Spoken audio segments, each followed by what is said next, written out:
Yo. In the days of old, 5 elements were known: MCing, DJing, graffiti had grown, B-boy and knowledge, the pillars of the game. But a 6th emerged, adding to the flame. Comics and hip-hop, a fusion so tight. Visual storytelling, lyrics that ignite. From the pages to the beats, a seamless blend. The 6th element, where 2 worlds transcend. Welcome to the 6th Element Show, where comics and hip-hop flow. Reno and Stu guided the way, bringing you the culture every day. Welcome to the 6th Element Show, where comics and hip-hop flow. Reno and Stu. What's good, y'all? 6th Element of Hip Hop. Reno and Stu in the building. Stu Dog is nursing a hangover, and he'll be in here in just a moment.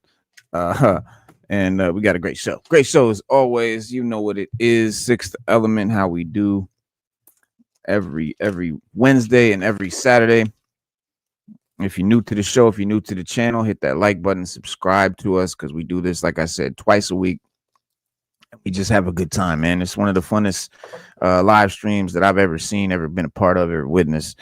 So yeah, if you're down with comics, if you're down with collectibles and hip hop and movies and all that good stuff, man, keep it locked. This is what we get it in. But yeah, man, we got a great show as always. Like I said, Stu Dog on the way in. We got a couple of guests joining us tonight, but we got some topics, man. We got the Batman 2 script is finally in. We got some new Superman footage. Yes, they have leaked more. I don't know if it's a leak. They promoted more. There's more. They're promoting the hell out of this movie, and for good reason. But yeah, we got some more footage of that. We're gonna break it down. IronHeart. Let's talk about it. Let's be honest. Let's talk honestly about it. G.I. Joe, Energon, Transformer universe animated series happening. They're working. They're in talks, man. And this is very exciting news for anybody that is a fan of G.I. Joe, Transformers, or the latest Energon universe comic that they've put out, because it's super dope. Robert Kirkman is involved. And so we'll chop that up. Invincible. Speaking of Robert Kirkman, Invincible season 4.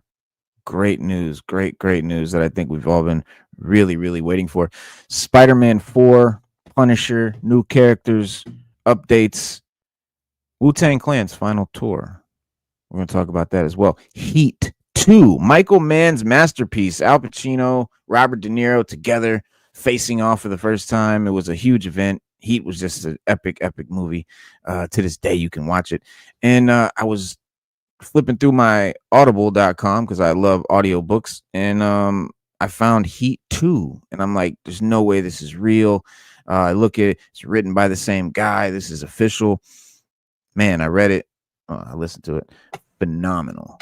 Like, oh, my God. They need to make this into a movie. Well, they are. They are doing that now. Heat 2 is coming.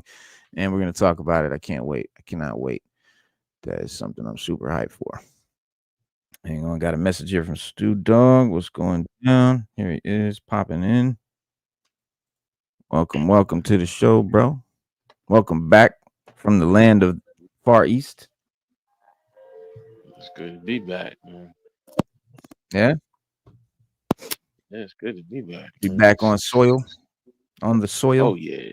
It's always good for that. It's good for that, man. It was exciting. It was a good trip, man. It was just a good trip. That's awesome.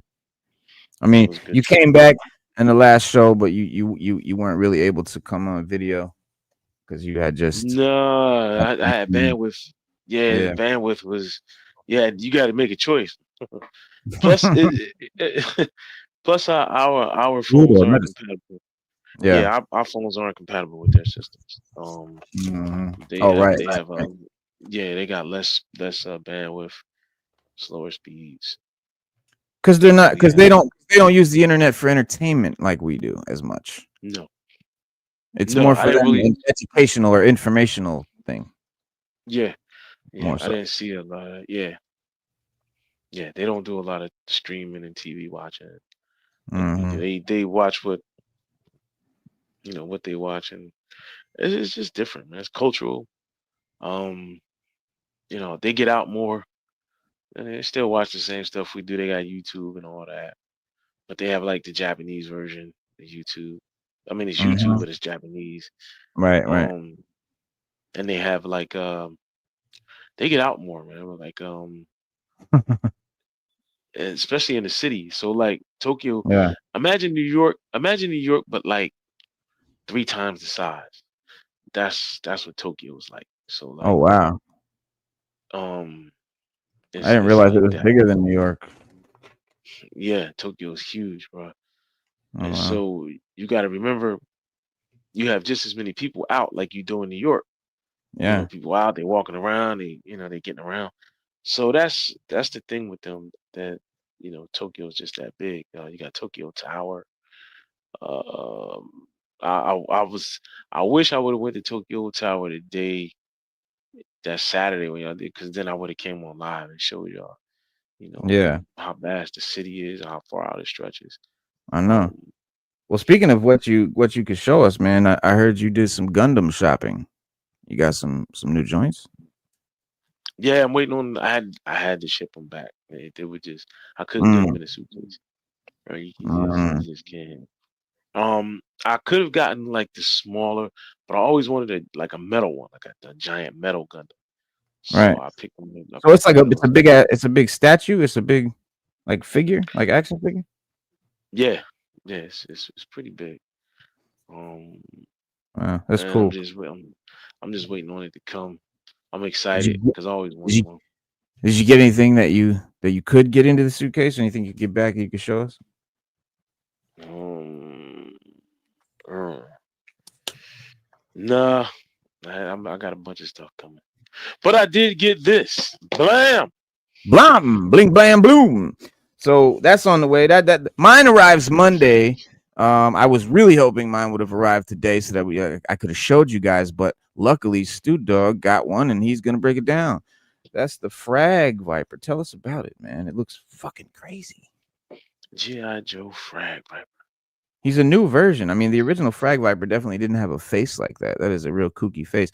Kind of slide it to the left a little bit because it's like the glare, or like yeah, kind of Okay. yeah. Dang, it's kind of dark, but well, yeah. Yeah, that face is like Well, you can see that face. It's very haunting. It's a cyborg. He's like an artificial sort dude. of like Yeah. sound like he's an a artificial dude. Yeah. he's an But AI dude. I'm excited because I actually got mine before you. And I hate to say Android. that, but Yeah, because no, that's awesome. it seems like you always get yours first. Like you always get Really? Because I your thought figures I first. feel like you get yours first because you're in New Jersey No, area. No. no, yours come first, bro. Uh. You know how many times you get like we order something same Yeah. day, the Yeah. whole night, and you be like, "Oh, I just got mine." I was like, "Damn, mine's will come Oh. like a day or two later." Right. I Right. was like, "Oh, yeah, look at Oh, that, bro! you Look got at lucky that this one, man. face."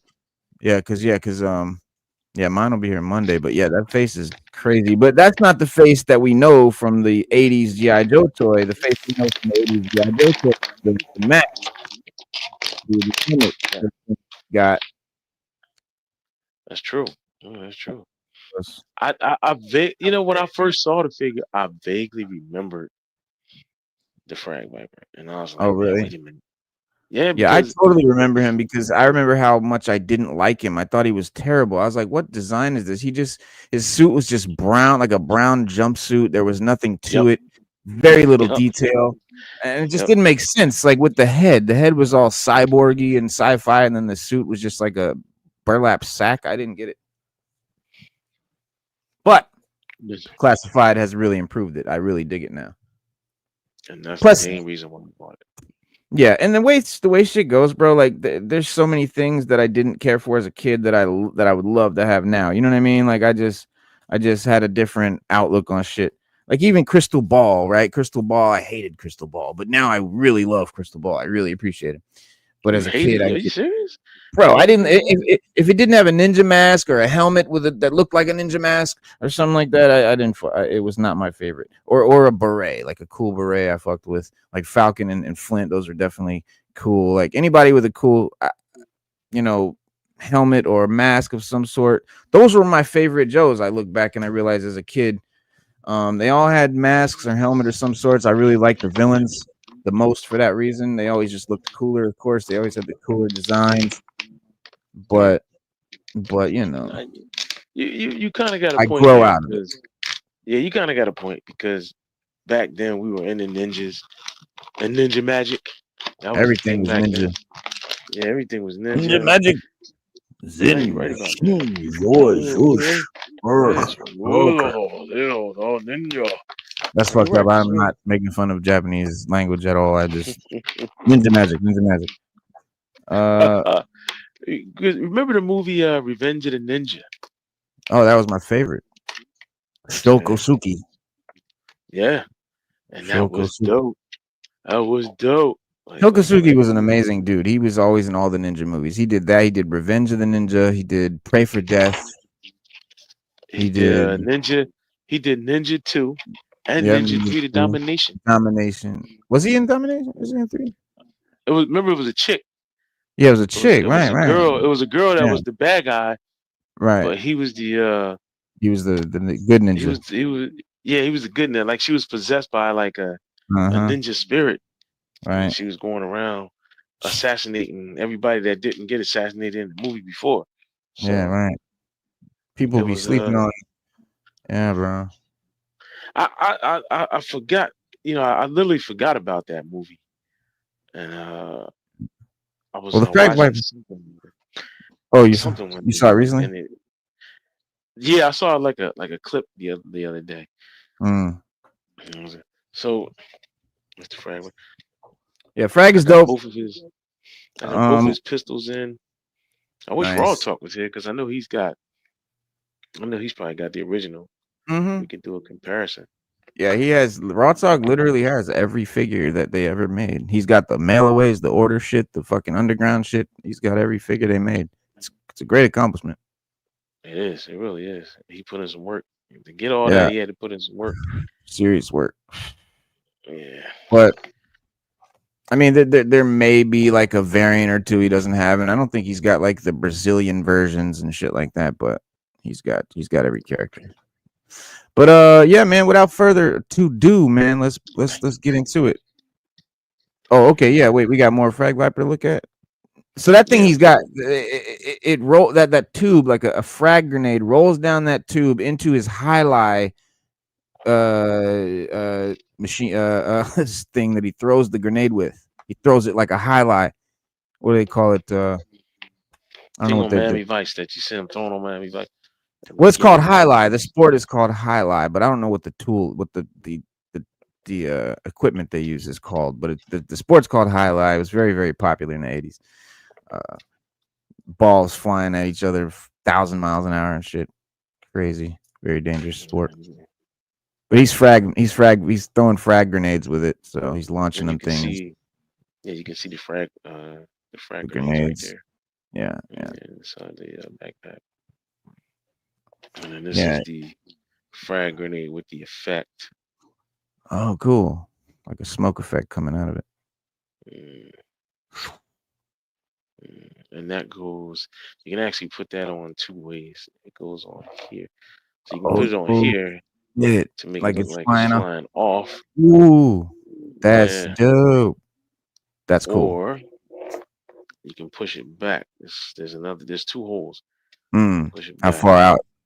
Yeah. So you can have it launching at different lengths. Yeah. Now you know what that's for. That's so if you have an army build of Frag Vipers, they can all be launching them, and it doesn't look like they're all launching it at the exact same distance. So it kind of cool, like staggered out. So that's a cool feature, man. I like how Hasbro does shit like that for display purposes because they know that we're displaying these. They know we're not playing with them. They know these are display items, and so the way that the accessories come is to cater to that. Not necessarily playability, because there's no playability for that. As a little kid, you're not setting it at 1 and then at 2. Oh, it's launching out. You're not doing all that. Like that's literally for display. And they keep in mind guys who want to army build and shit like that. And so that's a cool thing. Hey, bro, I would like to meet somebody that has an army of these, like maybe like I don't know, like 50. Yeah. Or like like 30 of them lined up Like, I mean, it would look cool, but I would just like to see it because it's something it would trip me out to see that, see somebody like that. Yeah. I know it's somebody out there that has it, but I just would like to see it. I literally would like to see it. Definitely. Well, without further ado, guys, I know you guys are ready to hear the topics of the day. We'll get into it right now, man. Starting off with the Batman.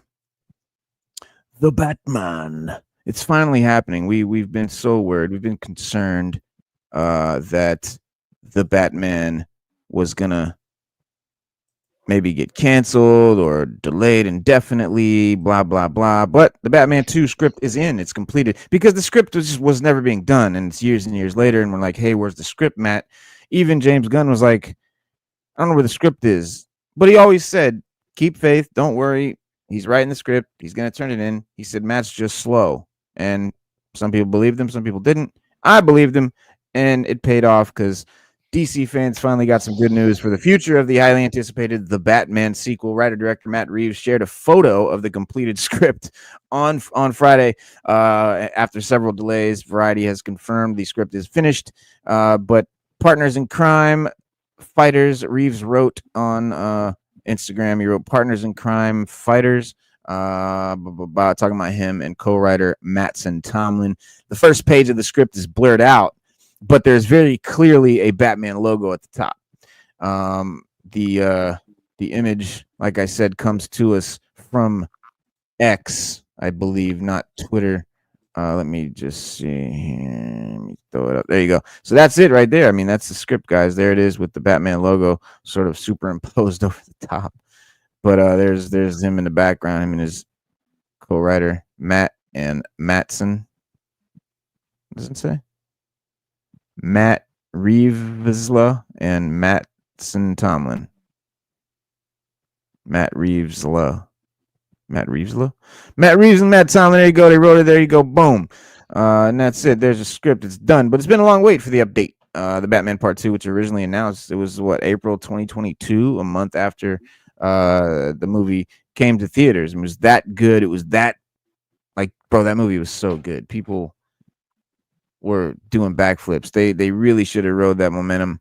But yeah, well, a month after they got the green light to do a sequel, that rarely happens. After several delays, though, the sequel is now scheduled for October 1st, 2027. 5.5 years after the original movie made more than $772 million at the box office. Damn near a cool Billy. But the Batman comes, this news comes just a couple weeks ahead of the big screen debut of James Gunn's DCU Superman, which we're going to talk about. We got some footage for. But while we're talking about the Batman 2, Isa Gonzalez having a role in the sequel. After seeing like a eternity, we finally got the news that the script is done. But actress Isa Gonzalez, known for her roles in Three Body Problem, Alita Battle Angel, recently liked an Instagram post of Matt Reeves, featured the completed script. She liked the post, and interestingly, Reeves appears to be following Gonzalez on Instagram as well. And a closer look at his account reveals that while he follows numerous design-related profiles, only actors that he follows are those who starred in the Batman.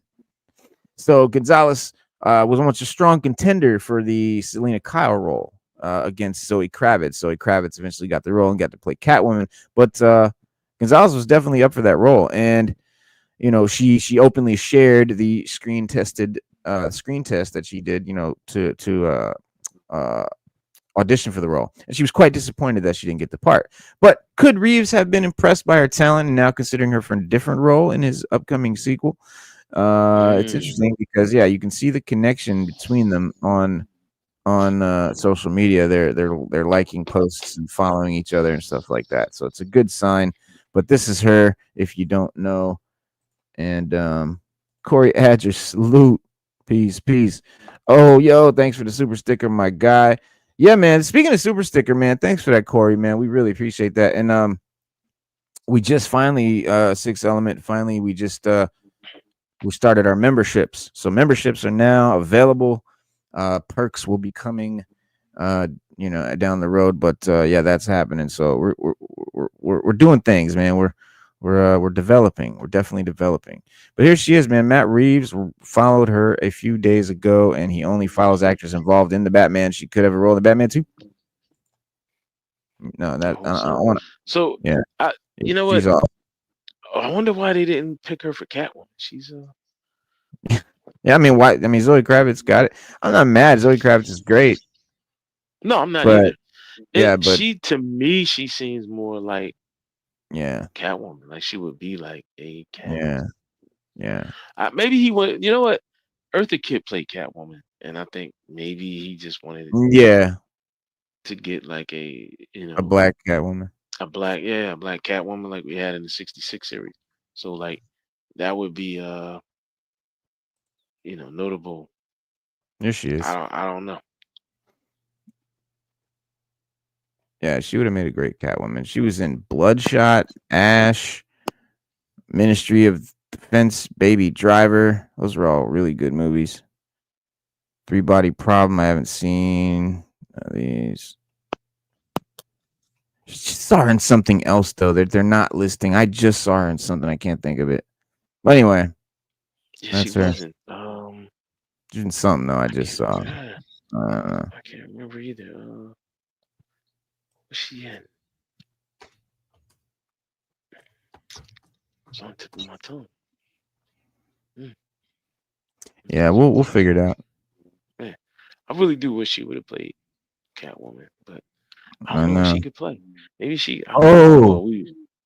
man, I got to shout out Corey again, man, just because. Yo, we appreciate you, dog. We really do, man. And all Thank you, everybody Corey that, Andrew. Yeah, yeah, thank you, man, Corey Andrew. Man, we really support the channel, man, because yeah, we man. do, Yeah. man. We work hard, man. We work hard at this. We do. We I think we put together a great show. I'm very proud of what we do, man, and I love to see the appreciation, man. I really, appreciate you back, bro. 100%. Real talk. Let me show y'all. Why is it not showing? I want to show people, man. Come on, man. Let me show the people. All right, we're gonna show the people right now. That's not it. Maybe it wants me to go back and. Well, I was going to show you a list of her movies, but see if we can flip through them. But I'll just flip through them here real quick. She's been in Godzilla, Hobbs and Shaw. Godzilla. Alita That's what she was in. Oh, Godzilla. Oh, Godzilla vs Kong. Right. Kong. Yeah. Yeah. I don't think that's what I saw her in. I think I saw her in. Yeah. Hobbs and Shaw. Yeah. Yeah. She was in Ash. Was she? Just saw Ash. Yeah, Ash was just a new movie, just came out this year. It's like a sci-fi horror joint. Okay. Have you watched Dope Thief? Yeah. Oh yeah. Dope Thief was good. Dope Thief was excellent. Wait, was she in Dope Thief? No, she wasn't in Dope Thief, but it was good. It's weird you mentioned Dope Thief because I swear that's kind of what I thought she was in, something like that. She was in Cutthroat City too. Man, none of these are what I thought I saw her in. Yeah, now that I do Kong. That's what I remember from Kong and Godzilla. Yeah. I remember from that. I was like, when I was looking at her, I was like, damn, she looked familiar. Well, she'd be great in Batman, man. I don't know what she could do. Maybe Poison Ivy. We haven't seen a Poison Ivy yet for the Matt Reeves verse. That would be cool. She's I mean, obviously they're not worried about people keeping the races that they are in their comics. No. Commissioner Gordon's black, which has never been done before, even though Eartha Kitt, we have had a black Catwoman before. You know what she could play? You know what she could be? She could be the Mask of the Phantasm. Well, like a female version? Remember the Phantasm was a female. It was? Yeah, remember the cartoon Mask of the Phantasm was a female. No, I don't remember. I don't remember how that all came out. I remember watching that as a kid. Mask of the Phantasm. It was Batman the Animated Series, like spinoff movie. Yeah. I don't remember the ending. Now that you say that, though, yeah, that would be sick. would Bro, be. that would be sick. It would be. They need to do that, bro. They need to do that. You know what I've been watching recently? Speaking of Batman, the animated series documentary called "The Heart of Batman," and you can catch it on like Amazon Prime, I know, but it is so good. Like if you love the Batman the animated series, like I did, it is very cool to see, you know, how they got it made, how, you know, groundbreaking it was, how they, you know, none of the, you know, networks or anything wanted to, you know, really do it at first because they thought it was kind of grown up, and at that time cartoons were very, very much very kiddie and goofy and you Yeah, know, that's true. lighthearted and whatnot. But Batman the animated series came along and was serious, and they It had was. like real. They said that they literally, you know, made these shows for like an older teenage audience versus like the typical, you know, 9-year-old and under audience that the cartoons were always made for. But they were talking about how Yeah. like after Batman Yeah, it was 89, drawn. after Keaton's Batman, yeah, it was drawn like based on like the 1930s Superman cartoon kind of style. And the um there was a Superman cartoon in the 40s where Superman, there was no talking and shit, but it was like a silent, but he would beat up It's- I robots and have shit. them. It's Like, it called was great. I think it's Yeah. called. I have those. It's called the Mhm. Adventures of Superman. And Yeah. you're right. There's So, no talking. It's just music and yeah. action. That's it. Mhm. It was a good And so cartoon. that they took that art style, but they were talking about how like, and this is so true, like Batman 89 changed everything. Like Batman, the Keaton movie, the that movie, it reinvigorated interest in the character of Batman, because like after the 60s TV show, only comic heads really knew about Batman because The Dark Knight came out and you know, stirred up the comic world, but the mainstream audience hadn't thought about Batman since the TV show, and the Keaton movie came out, and not only did it bring this crazy resurgence of the character and make, you know, tons of fans everywhere, but every movie since then, every Batman anything since then has been based on that. Anytime you see Batman in an all black suit, everything, it's always been based, everything has been changed since that movie. That's Um, true. but I would still, you know, that's why I'm so excited to see James Gunn do a Batman with a blue and gray suit, because we haven't seen that. We have not Yeah. seen that in live action. Not really. That shit they did with Ben Affleck don't count. That shit was gray and gray. I don't give a shit. That was not blue and gray. That was gray and gray. No blue. I want blue. Blue. I want to be able to tell it's blue, not like, oh yeah, if you take off the dirt and like put some light on it, it might be blue. No, I don't want that. I want that We shit to be definitely don't blue. know. Yeah. And we've talked about that, about how we want the blue and gray instead of the Hmm. all black. What was why was I drooling? What was I drooling about? About what? Uh, but yeah, it's sick, man. It's gonna be dope. The Batman 2. I don't have any doubts whatsoever.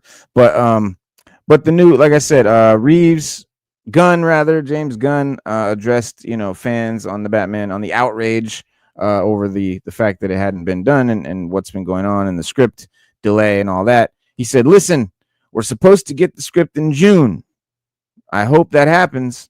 We feel really good about it." James Gunn said, "People should get off Matt's nuts because it's like, let the guy write the screenplay in the amount of time he needs to write it.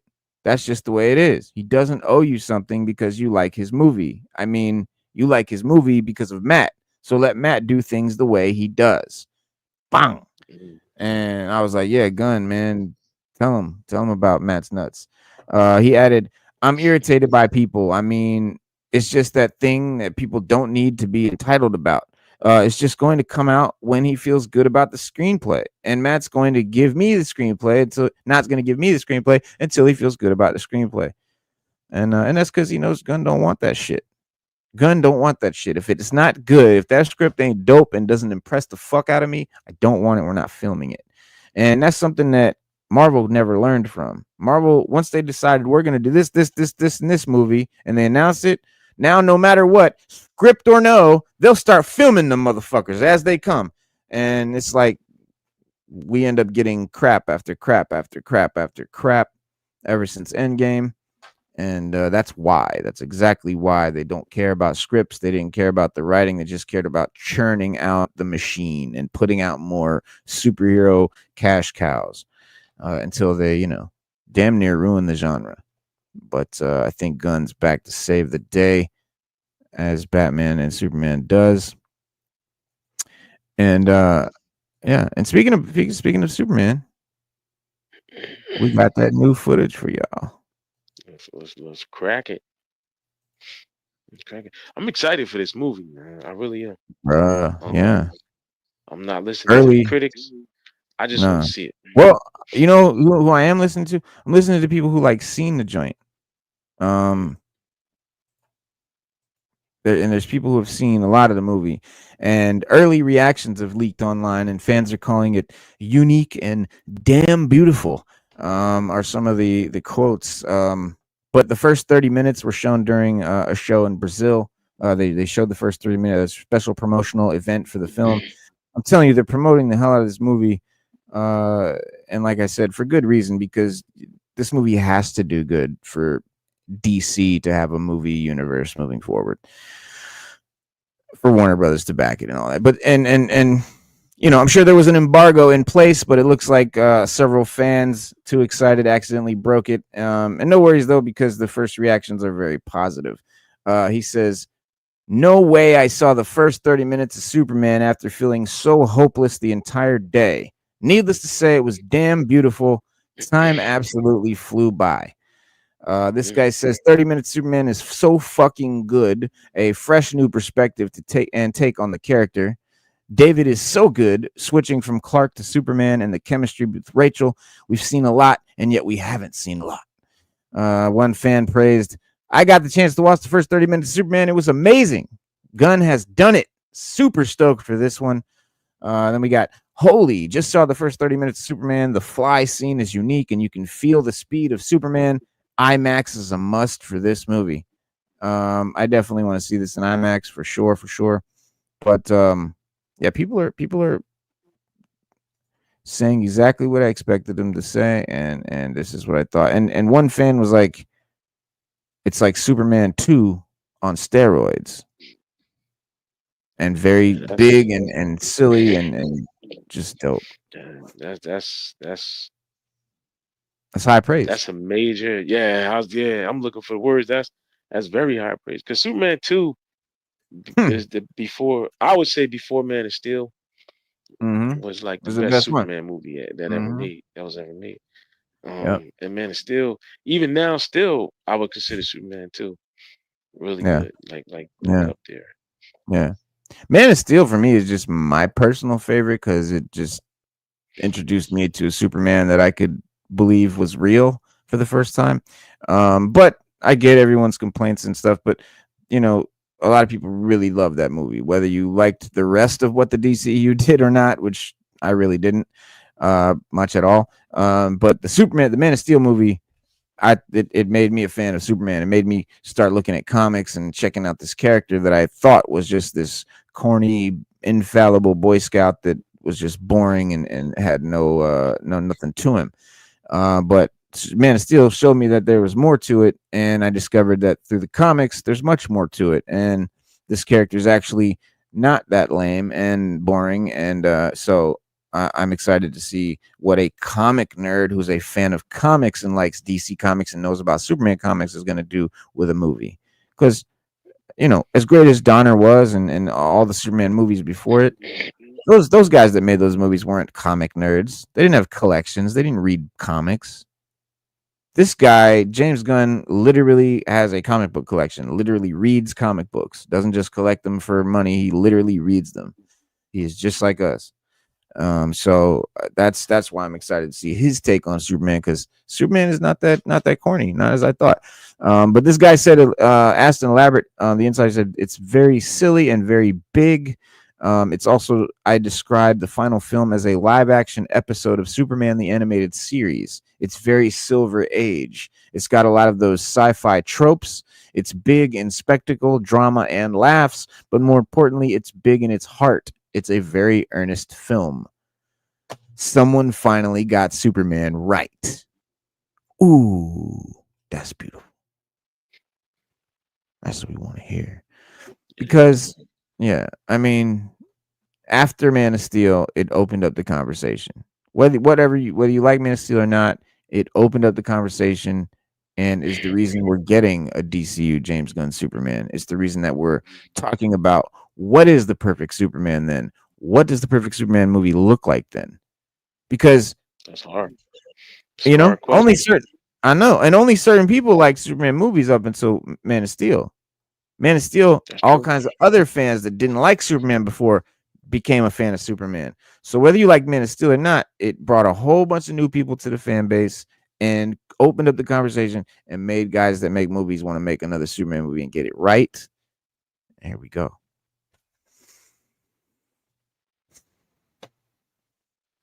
In his signature style, James Gunn takes on the original superhero in a newly imagined DC universe with a singular blend of epic action, humor, heart, delivering a Superman who's driven by compassion and inherent belief in goodness and humankind. Sorry, what were you gonna say? No, go ahead. No, I'm done. I was reading it. I was done. Oh, okay. Yeah, Superman. Like, don't forget Superman 1. How epic that was too. Superman 2 was just more action. Superman 2 was vastly different. It was more super villains. It had the super villains. Yeah, it had the 3 Kryptonians. Somebody that could actually fight Superman. Because they keep saying that that's the problem. Who is he going to fight? Like, he's so strong. Well, you had 3 Kryptonians that he could have fought. You still got a bunch of people that he can fight, but this movie here, I'm just excited to see it. The more they show me of it, the more I'm like, damn, I want to see it. I can't wait, bro. I can't wait. Yeah. And they also too, like, this is a good time for DC because at this year's Comic-Con in San Diego, Marvel's not going to be there. And Marvel said they weren't going to be there because they were like, look, what are we going to stop shooting for what? A couple weeks or whatever, just to pull people to Comic-Con and then go back to shooting. Like, they were like, no, we're going to keep shooting and doing what we're doing. So DC has a chance to shine and actually showcase a lot next month and get people really interested in this vision that James Gunn has. Hopefully they don't hopefully they don't drop the ball and they mess around and really knock it out of the park at Comic-Con next month. Oh yeah. Wise, what up, bro? What up, y'all? Chilling, man. We just about to look at this new word. We about to get into this new Superman footage that we got and chop it up. Here we go. Let me pull it out. So yeah, that was but yeah, Superman 2 on steroids, my guy said.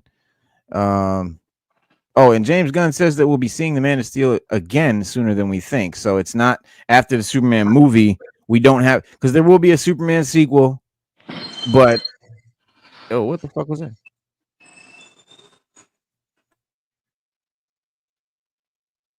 Okay, it was Wise Mike. Yeah, Superman. Just unmute your mic when you want to talk, bro. The Superman movie the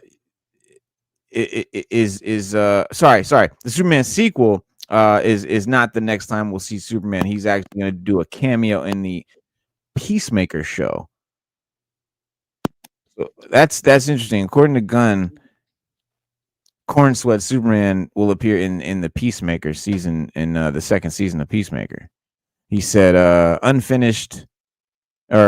touches on the unfinished Hall of Justice when he confirms his own when he confirms is owned by Maxwell Lord and serves as the base of operations for the Justice Gang for now. Though he doesn't actually name the team, it sounds like the plan for his new incarnation of the Justice League to ultimately make his location their headquarters. And that's a wrap. Gunn posted the film. He said, God bless our cast and crew, those commitment, creativity, hard work. It brought this project to life. I set out to make a movie about a good man in a world that isn't always so much. and the goodness and kindness and love I've encountered on a daily basis on the set has inspired me to thrust me forward when I felt too spent to move on my own. He said, "Thank you all from the bottom of my heart. It's been an honor. The destination has been Superman, but the journey has been the toil and the laughter and the emotions and the ideas and magic we shared together on set. And for that, I am forever grateful." But yeah, man, without further to do, this is the show for you. This is the footage right here. New clip from James Gunn, DCU reboot Superman with Krypto. And Superman, Gunn says that his relationship with Krypto is complicated. He's not nearly the best dog. You'll see in the movie that Krypto probably comes off as a better dog in the trailer than he is in the movie. Pretty terrible dog. You'll love him though because he's a dog, and how can you not? He's got the cute, innocent eyes, but he's a terrible dog. End quote. But hang on, let me. Bro, so watch this, dog. This is like I think it's a great example of what kind of movie this is going to be and what kind of Superman this is going to be. Just in the way he talks and interacts and shit like that. Soze Mania, salute.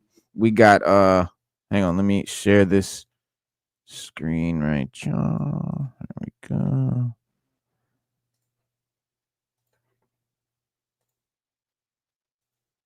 All right, let me move my mic so you can maybe hear it better too.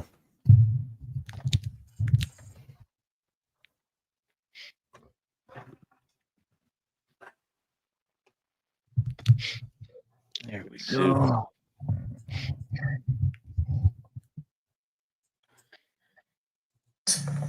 What is this? Krypto? What the hell, dude? You destroyed the whole Superman robots. I thought I told you to keep an eye on him. We feed the canines, but he is unruly. And he realizes we are not flesh and blood and couldn't, in our heart of hearts, care less whether he lives or dies. Let me see if we can get.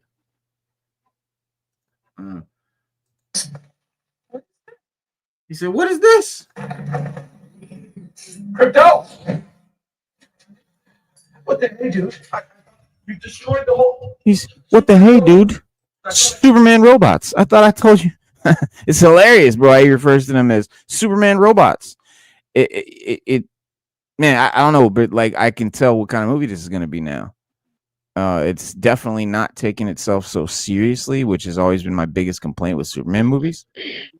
You know, so I think that's very well exhibited here, and it just makes me more excited for the movie. And all these Superman robots are voiced by famous actors and voice actors. So yeah, look out for the cast of each one of these voices. They're all famous people like Andy Serkis and shit like that. Keep an eye on him. We feed the canines, but he is unruly. And he realizes we are not flesh and blood and couldn't, in our heart of hearts, care less whether he lives or dies. Now, anybody who's played Knights of the Old Republic 2, the HK droid that starts out with you in the beginning of the game that you go with throughout the game, that's like this super like badass killer droid. This is exactly what he sounds like. He sounds just like this dude. We feed the canines, but he is unruly. And he realizes we are not flesh and blood and couldn't, in our heart of hearts, care less whether he lives or dies. That's hilarious. But yeah, they're all numbered too. You see, this one is numbered 4. Yeah, they're like that in the comics too. Yeah. So each number, you know, you can check out the cast and see who's playing each one. But it's dope. But yeah, man. Recent box office tracking predictions putting it in the $95 to $135 million opening weekend range. And the movie's already taken in over $10 million from ticket pre-sales. It's already made $10 million. It hasn't even come out yet. So that's crazy. Like this is the yeah, it's gonna be, I think it's gonna do better than they think that it's gonna do. That's just my prediction. I mean, we'll see. But the cast is dope. And we know that we've got the Woman of Tomorrow, or sorry, the Supergirl movie coming after that with Millie Alcock confirmed to play the title character, and which they changed the title from Supergirl Woman of Tomorrow to just Supergirl now, because they Gunn just said he's tired of the superhero name phrase titles, and he just wants something simple and epic. And so that's why he changed it from Superman Legacy to just Superman. And now it's just Supergirl. So I wouldn't be surprised if he changes Batman Brave and the Bold to just Batman. But that would suck. Yeah. No, that wouldn't be good because the other one's already the Batman. So if you have the Batman and Batman, that would be too hard. Yeah. And I think Batman 89 is Batman. So yeah. But I think Brave and the Bold is a long ass name, but it could work. But they'll probably come up with something simpler. It definitely isn't going to be called Batman the Brave and the Bold. That we know that for sure. So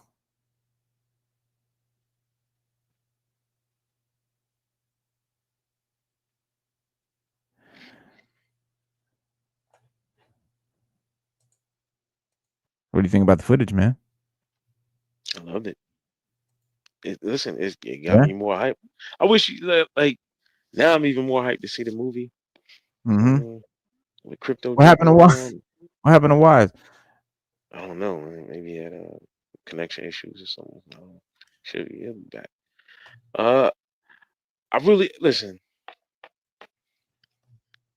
I really like the fact that he put crypto in the movie. Yeah. The super bots. We get a better look at the Fortress of Solitude. These are things that in other Superman movies they didn't really interject into the movie as much as it seems like this is. Yeah. They showed them. Yeah, and they were like, villains. they were like sets. Yeah, they were like sets or scenes. But this right here makes it feel like you can really get a gauge for the Fortress of Solitude comic book style. Because in the comics, I don't know, you don't get to see the whole fortress, but the way it's set up and the way they show it, you get that feel. I get that vibe from the way they have it set up now. Yeah. And but you when we see the movie, we'll really get all of it, the gist of it. I can't wait. And Lex Luthor breaking in there, that's reminiscent of Superman 2. Because he in Superman 2, remember he had the great idea. He was like, Superman always flies north. Why? And he went north. And he north, Miss Tessbacher. He went up there and found a Fortress of Solitude. Yeah. This also is this also is a good thing to So he just kept going north. That's how he found it. He just kept going north. Yeah, he kept going north. He had like this little machine, and he was like, "Yeah, I'm gonna go north and see why he can."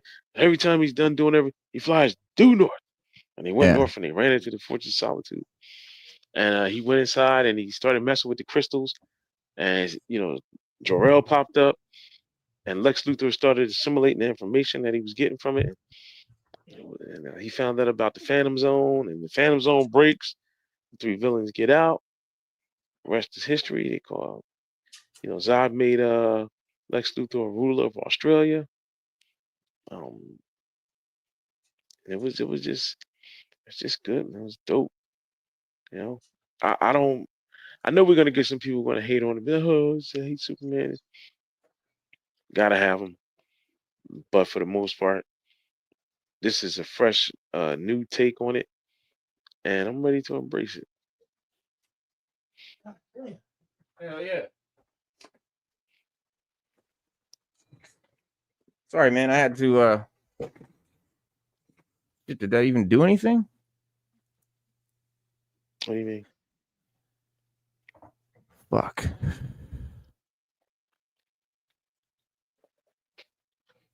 No, I just switched to I just plugged in my Ethernet cable, but it's still on Wi-Fi. I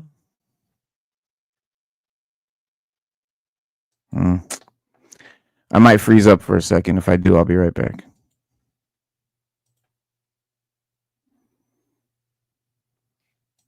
What are you talking about?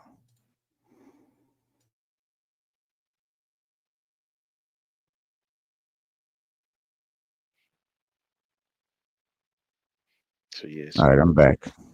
Yeah. Okay, cool. Didn't throw me for long. Well, speaking of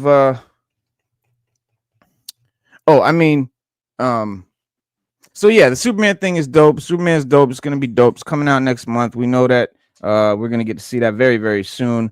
So I'm very excited, man. But I know everybody wants to hear about this Energon Universe animated series, which I can't believe is happening. I'm super excited. If you're a fan of G.I. Joe Classified or G.I. Joe or Transformers or the Energon universe, you have much to be excited about right now because Robert Kirkman, one of the most successful comic book adaptation crossover into live action motion animation, whatever, is pretty much the king of it, is working on this here.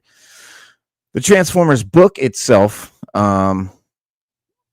is changing up its creative team with some big name talent. The collaboration between Hasbro, Skybound, and Image Comics resulted in the 2-time Eisner Award-winning Transformers. The comic book takes place in Skybound's Energon universe, which also consists of Void Rivals and G.I. Joe titles. Daniel Warren Johnson launched Transformers as the writer and artist, and he was later joined by Jorge Corona on art. Together with the colorist Mike Spicer and letterer Russ Wooten, they've guided Transformers through 24 issues. But Transformers number 25 begins a new era, and a new era calls for a bigger creative team. The new era for creative for 2025 features writer Robert Kirkman, guy who did Invincible, The Walking Dead, and does Void Rivals as one of the Energon titles. Artist Dan Mora, who did Justice League Unlimited and Superman comics, joining to with the current color is still Mike Spicer and letterer Russ Wooten. But on the oversized 25th issue, October 8th, a perfect jumping on point for new readers, issue 25 will also feature a story from Robert Kirkman and current artist Jorge Corona. The Kirkman said, "Holy smokes, I'm writing a Transformers comic. I've been so invested in the series since the beginning. I've marveled at what Daniel Warren Johnson and Jorge Corona brought to some of my all-time favorite characters. When Daniel's run came to an end, I could stand on the sidelines no more, just had to get in the ring, and it's a tremendous honor to be part of the legacy of these amazing characters. This world has been a huge part of my life for as long as I can remember. I can't wait for everyone to see what the legendary Dan Mora and I are cooking up." And I can't wait either. Transformers has been great. Robert Kirkman's a great writer. Everything he's done has been great. Void Rivals has been great. Have you read Void Rivals at all, Stu? No, not yet. But you've been reading Transformers, right? Yes, I have. Yeah. Rivals, I've read the first. I think they're done with the series, so I read like the first 3 or 4 issues. Yeah, me too. And then after that, I didn't really get. I mean, I seen the comics, and then they came out with the I guess the trade paperback, the whole. So I bought that, but I never read. And that's the whole series. I just didn't get to read it, but I did read the first maybe. The trade paperbacks only come with 4 issues per book. So trade paperback 1 is going to have 4 issues. Trade paperback 2 is going to have issues 5 through 8. Trade paperback 3 is going to have issues 9 through 13 or 11 or whatever. But the for me, it's not. I didn't stop reading it because it wasn't good per se. I stopped reading it because it doesn't fit. Like I'm reading about G.I. Joe, iconic IP that I've known since childhood. Transformers, iconic IP that I've known since childhood. And then you're throwing in Void Rivals, some shit that no one's ever heard of that you just made up. How am I going to juggle the gravitas, the weight, and the epicness of G.I. Joe and Transformers with what is it called again? Void It just Rival. doesn't. But you see my point. Yeah. He Robert Kirkman, what did he say? Dan Mora, rather, said, I've been a huge fan of Transformers since I can remember, so it's been a real thrill to come aboard the series with equally thrilling Robert Kirkman. He said, I've also been a huge fan of Daniel Warren Johnson and Corona and what they've done. This title has been quite literally out of this world. Drawing my favorite Autobots and Decepticons brings me back to all the fun I had playing with them as a kid, so I hope to add my own spark to their legacy, and I can't wait for fans to see what Robert and I have been toying with for the Energon universe next. And it really has been amazing so far. Like this doesn't, like, I'm still like, oh wow, I hope it's as good as it's been then, because it's already been great. So, you know, when something's already been great and they talk about big changes like this, it worries me because, of course, obviously, you know, sure, you can improve, but when something's already great, why fix it? It's true. We'll see though. We shall see. But that just sort of brings me to the animated version. So the animated G.I. Joe and Transformers series based on Robert Kirkman's Energon universe in development. This new report, not long ago, Hasbro pulled their G.I. Joe and Transformers licenses from IDW and partnered with Robert Kirkman's Skybound for a brand new comic book continuity where the Autobots and the Joes routinely crossed over. They hadn't in the beginning. They don't routinely cross over. In the beginning, it's just G.I. Joe comics, just Transformer comics, just Void Rival comics. But there's like, you'll hear like they'll mention the jets that transformed into robots that the G.I. Joe guys saw. He was like, what was that fucking jet I saw transform into a robot earlier? Like the, you know, and they'll mention it, but at first they don't really know each other, and so it's a whole story. It starts at the origin and builds up, and you know, this fascination with linking the Transformers and the G.I. Joe worlds is not new. I mean, and Marvel's been doing it, or comics have been doing it from various comic publishers. There's been cartoons, there's been, and then even in the movie, the latest Transformers movie, at the very end, they had the G.I. Joe guy come on and say, you know, we're going to be teaming up. So we'll see a G.I. Joe Transformers live action. At least that was the sort of tease there, that they were going to be doing that. But now there's an animated series adaptation in the works. Given the involvement of Robert Kirkman in Skybound, Amazon is probably the contender to serve as the series streaming platform, assuming that this, you know, all proves to be to unfold and actually end up happening. But additionally, the suggestion is that the official announcement could arrive as early as the Comic-Con, San Diego Comic-Con, or possibly New York Comic-Con in October, which I hope to be at. Which, if I'm at, you know, I'll be broadcasting live with a press pass and, you know, showing you cool shit. But at the very least, it'll be the year after. But following the disappointing box office performance of Transformers 1, because that absolutely bombed, Hasbro appears to be seeking a new strategy to keep the franchise alive and culturally relevant. Fans of it are always going to be fans of Transformers, but guys, we're talking about cultural relevancy, meaning, you know, just because you're a fan of something doesn't mean it's culturally relevant. But I think at this point, comically, culturally, the movies, everything, it's very relevant right now. And if this project doesn't succeed, it's entirely possible that the future Transformers adaptations could be put on hold indefinitely. And that said, a live-action Transformers G.I. Joe crossover film is still technically in the works. It's slated to be the next installment of the Transformers live-action franchise, picking up after Rise of the Beasts, which was where we had that credit scene that we first saw, that post-credit scene where Noah Diaz played Anthony Ramos, is approached by a representative of G.I. Joe. And despite the buzz generated by its announcement at San Diego Comic-Con in 2024, updates on the project have been very, very few and far between since then. We haven't heard much about it this year. But I think stay tuned though for the future updates, and we'll definitely have up to the minute coverage as both San Diego Comic-Con and New York Comic-Con. We will definitely follow up reports of anything that's announced moving forward. But damn exciting news, man! I couldn't be more excited. That's something I would really be just fucking down to see. Invincible is a great show. And that's a Robert Kirkman show. But it's only great because the writing originally was great, but the animation just went downhill and just progressively got worse and is just atrocious. And everyone thinks so. It's a big problem. It's an internet everyone hates the animation on Invincible. It's been a huge problem with the show, and the animation team behind Invincible is now perfecting how to bring the superhero show to life.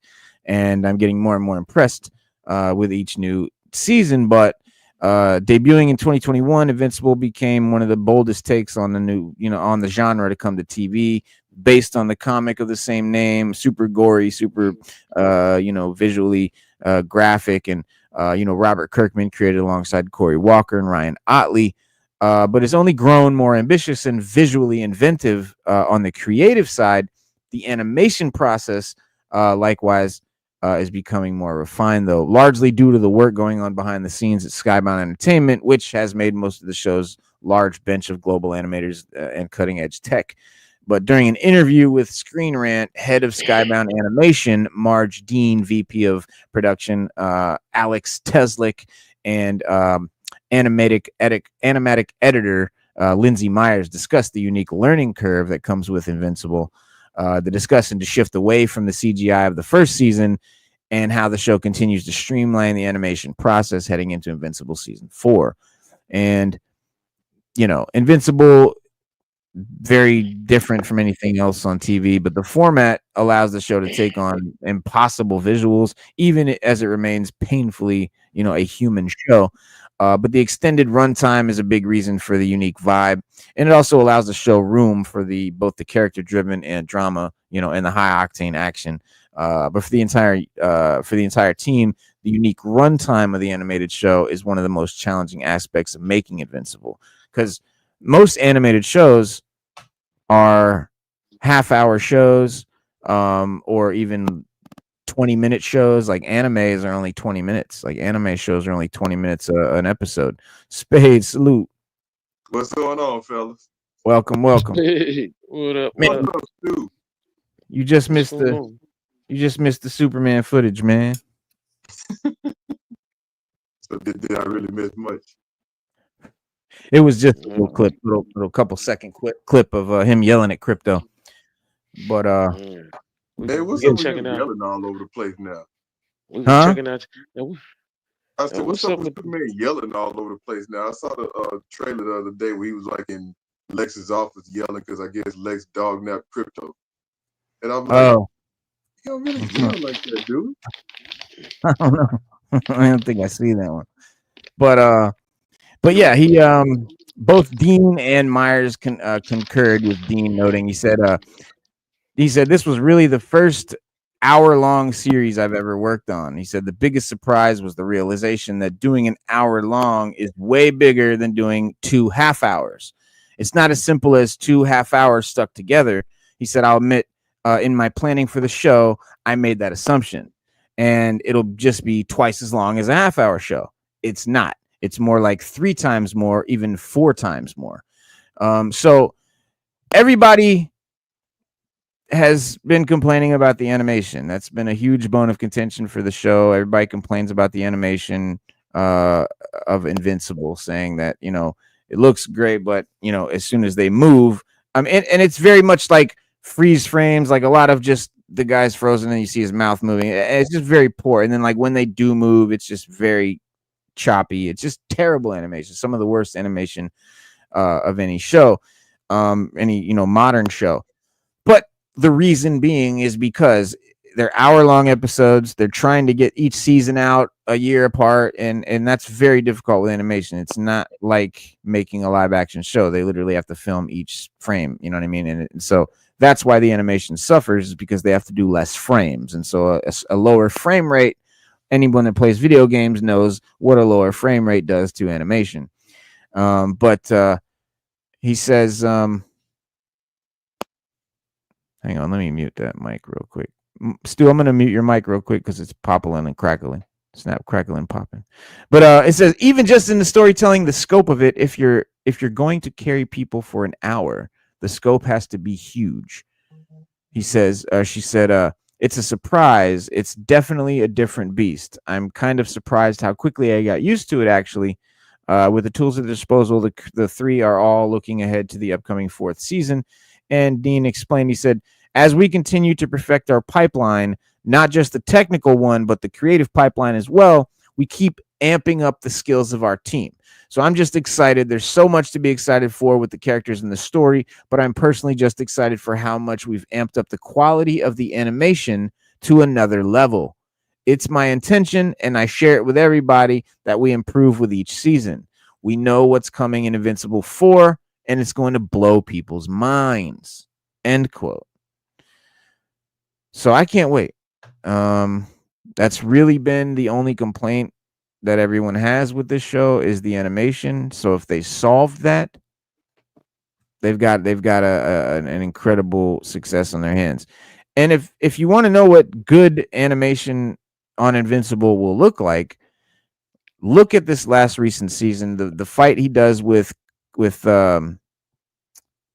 Conquest, and during that fight, they did that fight scene, they animated it very well. Like it's supposed to be like a little, they were saying that there would be better animation peppered through, and basically that's what they did in certain areas, and for certain scenes they did really, really great animation. So that's one great scene, one great example of what it's going to look like and how good it's going to be. There's a wealth of talent behind the scenes at Invincible, something Skybound never takes for granted. And the team that brings Invincible to life is the one that's going to be doing the G.I. Joe Transformers Energon animated series. So hopefully, it's an hour long too, and that would be really great. And hopefully they've learned how to do an hour long animated show now, and it looks, amazing. The guy Dean, he said a team of over 100 people in the U.S. and probably an equivalent number in Korea working on the show. He said it's a lot of people putting a lot of energy into this. The way Invincible happens is that Robert Kirkman has a vision. He knows the story better than anyone. He has a group of people around him who know his story. And he said they make the strategic decisions in the writer room. Then visually, under the direction of Corey Walker and Doug Hugh, they find a unified vision for how it looks. He said there's many cooks in the kitchen. Luckily, thanks to the technology that we're using, they're all able to communicate and collaborate very, very clearly and efficiently. And there's a lot of human resources and creativity that goes into this. Our show is a hand-drawn show that uses all the best technology available. And a hand-drawn show is definitely something unique in today's animated world. Let me see if I can get us a little example of that great scene. What are you doing there, Reno? Do you remember back in the day, the X-Men animated series, how when they changed animations, I think after like season 3 or 4, and it was real just, it wasn't as crisp as it was 1, 2, or 3. What was it? X-Men, the animated series. Oh, yeah. Great, but later on, when they changed animations, man, it was just whack. Yeah, well, that was another problem with that. I mean, that was the only problem with that show too. The animation was terrible. Like the drawings of the X-Men the animated series were great, but the animation of it was shit. Just basically the frame rate. I mean, it's just the frame rate. Anyone that plays games know what a low frame rate does to animation. It just makes it look shitty. Yeah. But yeah, that's exactly an example of what Invincible kind of reminds people of, as the X-Men the animated series. And now the animators, admitting that they recognize that, and they hear everyone's complaints, and they're working on it, and they're fixing it, and they have new They're promising us that, and they've been promising us. Anybody that's been following Invincible, they have been promising us that the animation is going to get better and better, and it never just does. It just never fucking does. Well, season 3, it sort of did. It did in certain scenes, and this, I think, is what they're showing here is basically the only example of great animation that Invincible has shown us. But what I thought this was, like, this is, what are they doing? Why would they show this? This is an exact example of how crappy the animation is.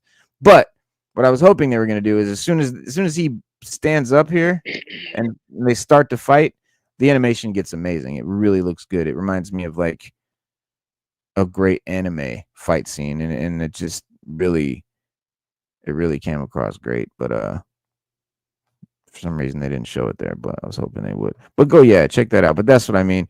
But yeah, it says Invincible is a very modern approach to stylish choices of comics, updating some of the design but remaining true to the source material, bringing bringing it to vivid life.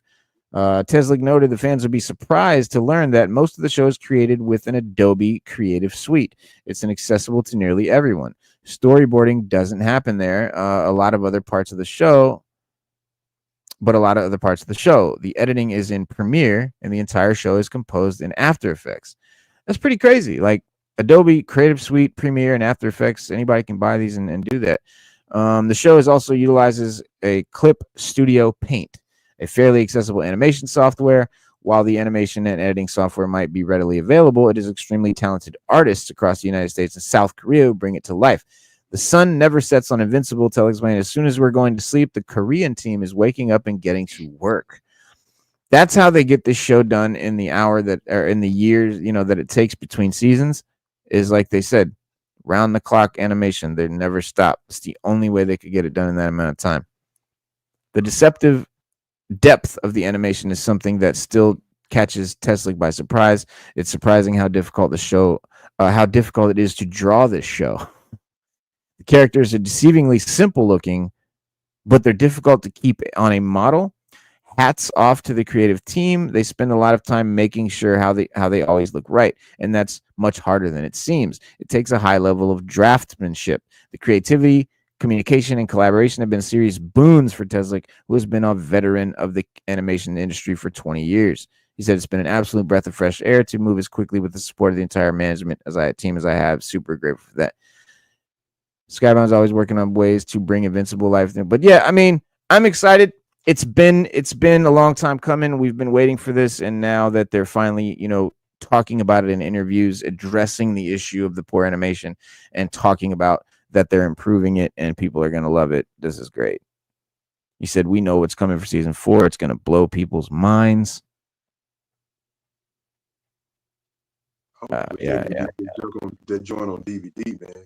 I want to see all the extras and shit they put into it. Yeah, that's what I was just getting ready to say. That's big, because if they, if they drop the ball in the animation, like you put it on a disc, they can improve all that. They got the time, they got the energy, they got everything they need to make it better, much better. Yeah. Well, speaking of X-Men animated series and animation period, the X-Men 97 directors telling us about some more cameos and multiple timelines in season 2. Previously in X-Men, the X-Men died saving the Earth from extinction by an asteroid. At least that's what what many believe in X-Men 97 season 1 finale, which culminates in the X-Men dividing into 2 teams to save both human and mutant kind from extinction. You have a 3-parter, Tolerance is Extinction, which Professor X and Magneto engage in a battle of body and mind, and the X-Men prevent the Sentinel human hybrid Bastion from hurling Magneto's asteroid M into the Earth to cause an extinction event. So Magneto, Xavier, and the rest of the X-Men seemingly perish, with Forge failing to find any trace of the asteroid or the X-Men. 6 months after E-Day, the X-Man Bishop tells Forge that the X-Men have been transported through time, setting up their rescue mission. The New Mutants who aren't missing are presumed dead. The X-Men 97 season 2 will take place across multiple timelines, spanning the past, present, and future.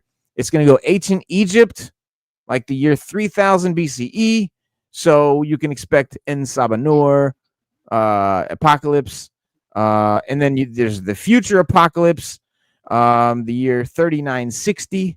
We're gonna go to, but sorry. So we've got like sort of the characters. So for the ancient Egypt section, we're gonna have Xavier, Magneto, Rogue, Nightcrawler, and Beast. They're gonna meet Apocalypse, the future Apocalypse.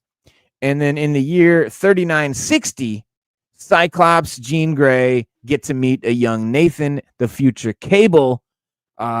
Super cool, my favorite character. Comic book. Sorry, and then we've got an excerpt from the X-Men 97, The Art of Making of the Animated Series, like a official behind the scenes art book that offers an in-depth look at sort of the production of the first season. But episodic directors Emmett Yanama are supervising, and the supervising producer Jake Castorona also offered a tease for the X-Men 97 season 2, which we'll get in 2026. He said, I have a big shout out to our production team, the whole color and paint team, because they're going to be doing, you're seeing little snippets. What did he say? He said the season finale, which ends with golden deserts of ancient Egypt and the purple-hued future clan Ascani.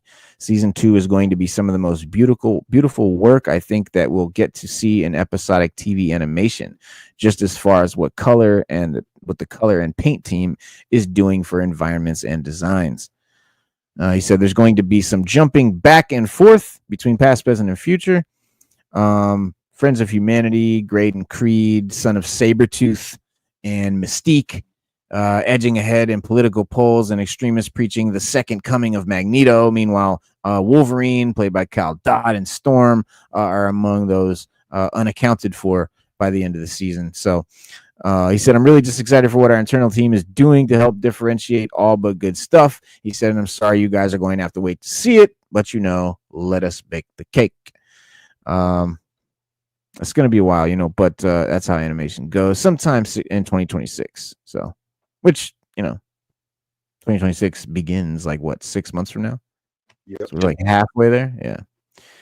So, but we gotta give them time, like, if they got any issues with animation to get it right. Yeah, right. Mm-hmm. Telling a story on a cartoon, the animation is very important. Yeah, you literally see the story instead of just listening to it or imagining it. Right. Yeah, and that's why I'm so excited to see them adapt the Energon universe, because we haven't seen a great G.I. Joe cartoon since Renegades. Renegades is called. Yeah, I can't think of the name. Renegades. Which Renegades, Resolute Renegades. Resolute.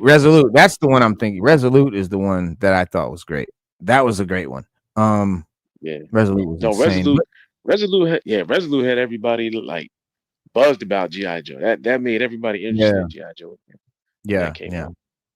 Even though I watched Renegades, I don't remember Resolute. They look a little different than they normally do. Like everybody has a little bit different look to them. It's like a sort of futuristic, like a different versions of the characters, but they made action figures of them too, and they just look awesome. The Resolute characters are dope.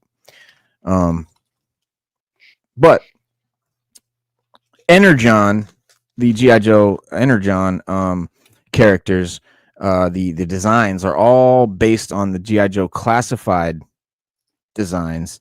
So those same outfits, the same, faces and helmets and everything looks, that's how they look. That's the comic where you see those characters in. So we'll be seeing G.I. Joe classified animated, which is it's pretty cool. It's pretty interesting because it's kind of like a, back in the day in the 80s we had the cartoon and then we had the toys, and now we're gonna have the toys and a cartoon based on the toys, whereas we had toys based on the cartoon in the 80s. So pretty cool. Really cool. Did y'all hear Robert Kirkman gonna be taking over the Transformers comic? Yeah, we were just talking about that. Yo, Sada in the building. Because they're going to be doing a crossover more crossovers with G.I. Joe and Transformers.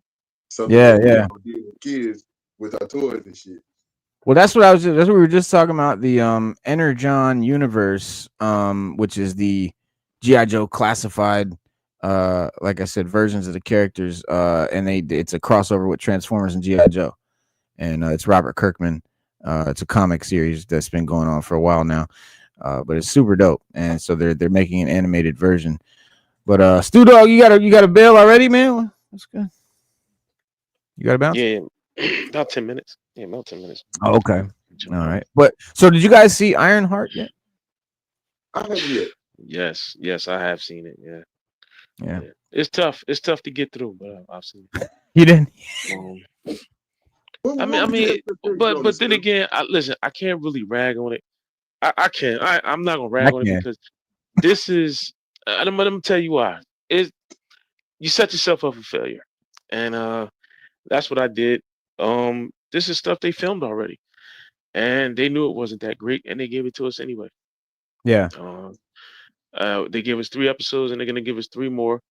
And like I said, this was filmed like what, a year ago or 2. I think it's been filmed for a while, and they had it sitting on the shelf, and they just pulled it off and was like, "See, Marvel has nothing to give us until Avengers comes out next year. After Fantastic Four, they're done until next year.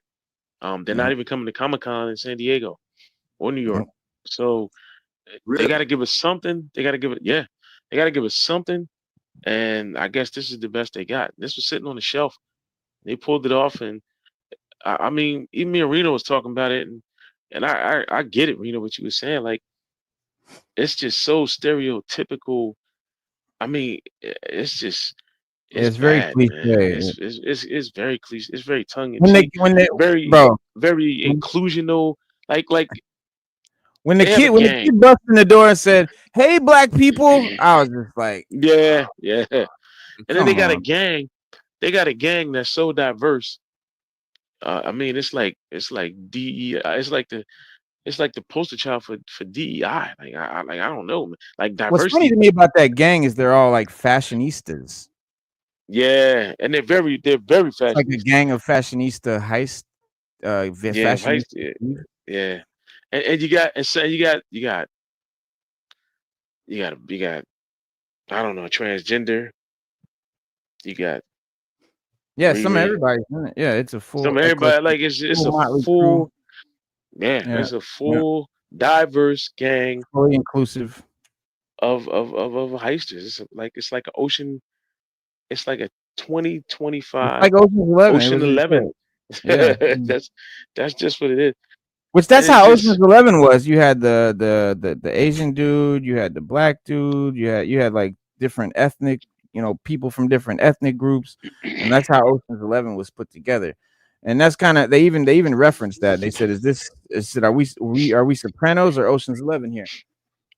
Yeah, and they even referenced Ocean's 11. It was funny, but no, I mean, it seems like a mix between it is cliche, and it seems like a mix between. It seems like whoever wrote it watched Miss Marvel, took that, and then tried to mix it with The Chi. Well, I know it's Ryan Coogler. Thank you. The Chi. It's just like The Chi. It's just like The Chi. It reminds me a lot of that show. Yeah, The Chi. It's like The Chi meets Miss Marvel. That's one of my shameless my secret pleasures. The Chi. And The Chi was good, bro. Yeah, Chi was good. I'll be watching. If you haven't watched The Chi, you got to watch it. It's very entertaining. It is. It's a very entertaining drama. Yeah, it's pretty. I mean, it's it's very derivative, but now the villain in Ironheart is the Cloak, the Hood, the Hood. So the Hood he's a guy that stole a cloak from a demon. Yeah, the demon was controlled by Dormammu. He stole the cloak from the demon, but now he's controlled by Dormammu. But I don't think he knows that he's controlled by Dormammu. I think they're gonna make him Mephisto. Right, and somehow Mephisto's they probably make him. He'll probably turn into Mephisto. No, I mean, instead of Dormammu, it's going to be Mephisto that is the guy, is the big, the controller of the it's demon. big bad. Yeah, because I looked it up. I had looked it up. Asha Baron Cohen. Because I looked it In up. the And when I comics, looked it's it up, Dormammu. Yeah, it's Dormammu. Yeah, in the comics, it's Dormammu. Because I was like, well, who is the Hood? Like, I was like, wait, yeah, the cloak. I was like, wait. So I had to Google it. I'm sorry, y'all. I had to Google it. I yeah, was like, yeah. well, He's the newer. He's I a was newer like, character. Yeah, he's a pretty new he is character. he's a very new character. Yeah, he's only about maybe 2-3 years old. Well, he's from the 2000s. Yeah, I think he's from like 2014 or something like that. Yeah, maybe I think it was shorter than that. I seen it on the fan. Let me see something. When I looked it up, I was like, man, wait a minute. Because I literally had no idea. I was lost. I felt like a casual fan. Yeah. But when I looked it up, it was interesting to read. The Hood #1 started in 2002. Yeah, 2002. Okay. Yeah, because I was like, well, how are they going to spend this to... Which, to be fair, is 23 years. He's 23 years old. I mean, it's not that new. He's just new to us because we're old. But, you know. Yeah, he is new to us. My son's about to turn 21, and he was born after the Hood, so. He's about to be 21 already? Yeah. Next month, July. Yeah. Yeah, we are. I'll be 46 this week. I just turned 46 this month, and June 4th. I know your birthday and mine are a month and a day apart. June 5th. You're July 5th or July 3rd? July 3rd. Yeah. But yeah, so the villain in IronHeart, they revealed not just the Hood, but Obadiah Stane has a son played by Aldrin Einrich, who played Han Solo in the Solo debacle, and he's playing a character that is Obadiah Stane's son, Ezekiel Stane, who they reveal later to be, they reveal later to be Ezekiel Stane. He's not going by that name because he's ashamed of his dad, who tried to kill Tony Stark and blah, blah, blah. And speaking of Tony Stark, another thing that really bothered me about the show IronHeart, every chance she had, she would shit on Tony Stark. Oh, if he did it, and if he didn't have $1 billion, he built it in a box of scraps in a cave. He didn't have $1 billion. Right. So she's having trouble with a box of scraps. And she's having trouble getting the suit together, but she already has a whole suit. She got tons of money. Oh shit. Right. She's shitting on Stark, who first of all gave her the fucking idea in the first place. How are you shitting on a guy? You're literally like making a recreation of his shit, talking about you're gonna make it better than Tony Stark. It's just not believable. If you look at the type of tech geniuses that would have created something like an Ironheart suit, they don't act like Riri Williams. They don't seem like that. They're more like Moon Girl. Like Moon Girl, Devil Dinosaur. She could create, I could believe that she's going to create an Ironheart suit. But like, it's just not believable. They're just trying to portray this idea that, so any average, hip person could be Iron Man. Like, no, these people are super. They completely stray away from the source material. Oh yeah. Oh, 100%. Yeah, they do. Well, yeah, and it's obvious. It's obvious. It's very obvious. If anybody's read the comic, like one, Tony was an artificial intelligence at the time because he was presumed dead or missing. Right. But she was mentored by him, and she didn't. They went back and forth as people do sometimes, but she always respected. Right. And took his advice. In this movie, they're trying to make it like she don't need Tony Stark. He's a white man. She doesn't need a white man. That's very much the idea. Tony Stark is a white man, and we don't need a white man. That's how they. That's how they. We don't need a man, and we don't need a white man. Right.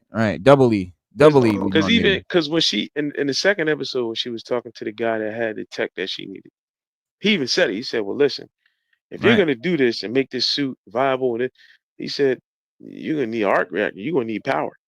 And then she was like, "Well, I got one up. is solar Yeah. powered Right. and something else.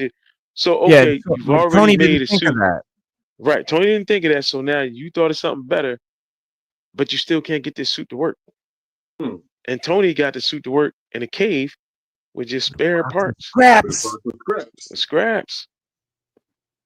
You had more tech than he did. You had more of a one up than he did, and you can't get the suit to work. And you're supposed to be a girl genius, and he got the suit to work, and he built it from scratch out of scraps. I mean, Yeah. that's bad, right? That's my only complaint with the show is it's not believable. They chose the Yes. wrong type of character to play this character, and I don't know what message they're trying to portray, but it's definitely something. They're definitely trying to spread some sort of message. They're making some statement. I'm not quite sure that they even know what it is themselves because they contradict themselves at every turn. It's like the fucking Black Widow movie making Taskmaster a female. You think you did that for female power, but all you did was show that Black Widow couldn't have beat a male. Which would have been much more satisfying. Much more cooler if she beat a male Taskmaster, because I don't give a shit when anyone says we know why women and males don't compete in the same sports leagues, because there is a physical difference. Maybe not mental, but there's definitely a physical difference in males and females. We can't argue that, and I don't want to get into a whole thing, but there's a reason why shit is, and so, but another great example of what they did with that character you're talking about, Obadiah, that's Obadiah Stane's son. They named him, they introduced him as Joe McGillicuddy. Joe McGillicuddy. Joe McGillicuddy. Joe McGillicuddy. That's a wrestler's name. Wow. Well, maybe that's why he used it. So it's an alias that he made up because his real name is Ezekiel Stane, which is Obadiah Stane's son, and she figures it out. And so she's like, she said had an ironmonger for a father, and they talk about ironmonger. They're using the ironmonger moniker. Ironmonger was Obadiah Stane's supervillain name. That was the very first Iron Man movie. Iron Man villain was Ironmonger. It was Obadiah Stane. So that first villain from the Iron Man movie. And they're making this Ezekiel Stane character like a very much goofy, very buffoonish, very just weakish type of character because he's a male. And that's, like you said, Stu, you can tell this is a dated show. You can tell that they made this show back when Marvel was making shit like the Eternals and the Marvels and Thor Love and Thunder, and you can tell it was made around that time before they figured out that maybe political agendas shouldn't be the main focus of our comic book movies. And in layman's, which is AKA political agendas are not entertaining. Right. And so they figured that out, and finally we got shit like, Wolverine and Deadpool, and I think they've made very necessary changes, and I think we're going to see that in Fantastic Four and all. Because listen, diversity, very needed in Hollywood, very important. Female leads, action leads, super exciting, super cool, super appealing. But this overcorrection has made people, as soon as they see those tropes, they think, oh, it's going to be crap. Oh, it's going to be this, whatever. And that's sad because, and I think we'll see with Fantastic Four, good writing is all that's needed. You can add all the diversity and add all the female leads and all that you want, but you have to make it written well, and you have to have well-written characters that people can believe in and that are believable. And as long as you do that, you can make a movie with all female. You can make a movie about all black women. But if you write it well and the characters are well written, every one of us is going to go see it and love it. And no one's going to fucking complain, because that's not the issue. But what happens is, and what they're doing now with, if you look, go look on Google right now, all they're going to do is say, IronHeart's getting review bombed. IronHeart's getting review bombed. How come every time a show is shit, it's getting review bombed because it's got a female lead or people of color? How come all the shit that's successful with female leads and people of color aren't getting review bombed then? It's like, You're the one review. You've now, and there's articles now. Fans are fighting back. You're flooding the reviews now with all positive shit. That's review bombing. You are now review bombing. You're trying to flood the reviews with positive shit. That's called review bombing. Review bombing doesn't have to be negative. It's when you're falsely putting up excessive reviews to skew the tomato meter.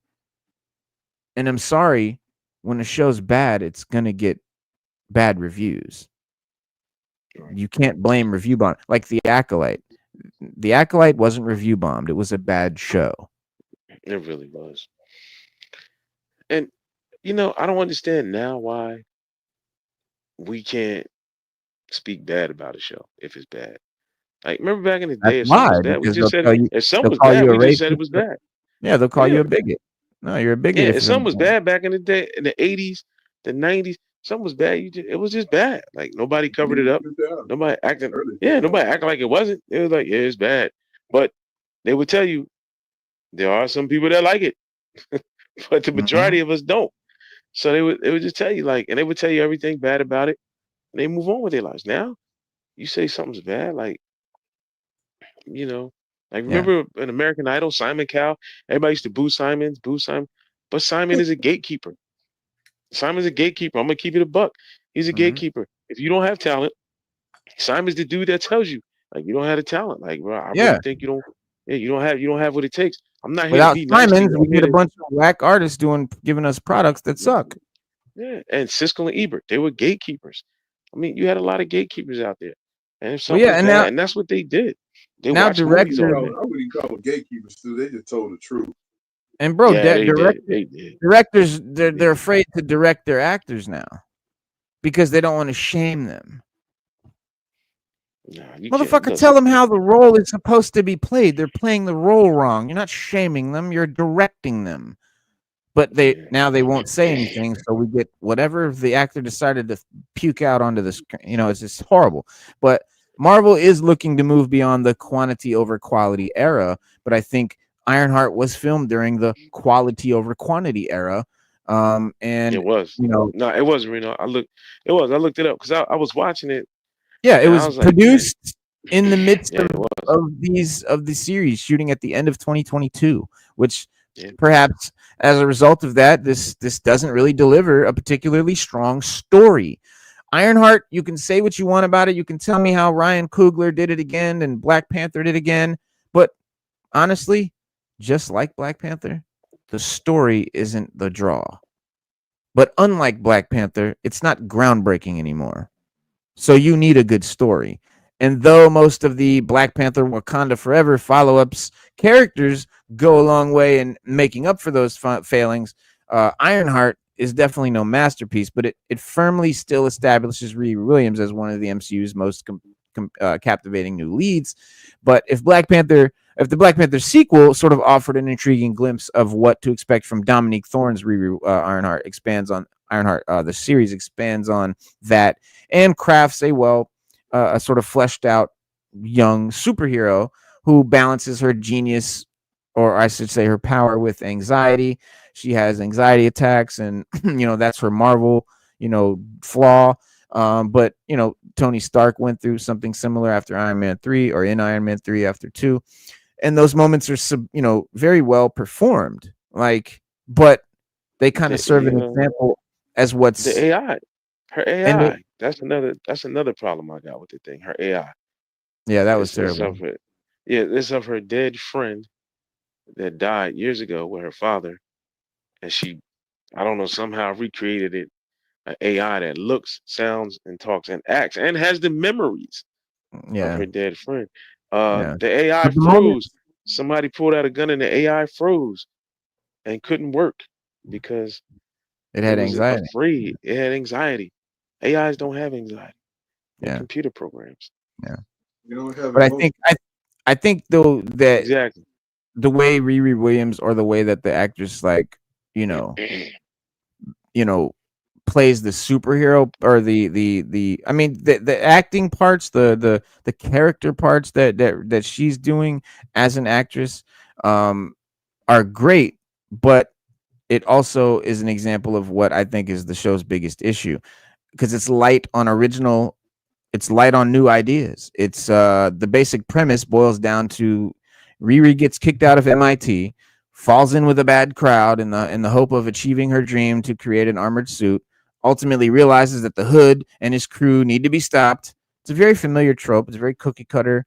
It's one that doesn't break any new ground. It's very, very, very, predictable. But the character does work. The character work rather does go, I think, some way making up for that. But yeah, the AI Natalie, that's her name, Natalie, Natalie, as an acronym that stands for something ridiculous. Inadvertently is created, right? She didn't really set out to create an AI of her best friend. Somehow it appears and was inadvertently created by her system. In the Hood's revenge mission, or Joe McGillicuddy's struggles with his legacy and ambitions to become something more, that's where Ironheart does good.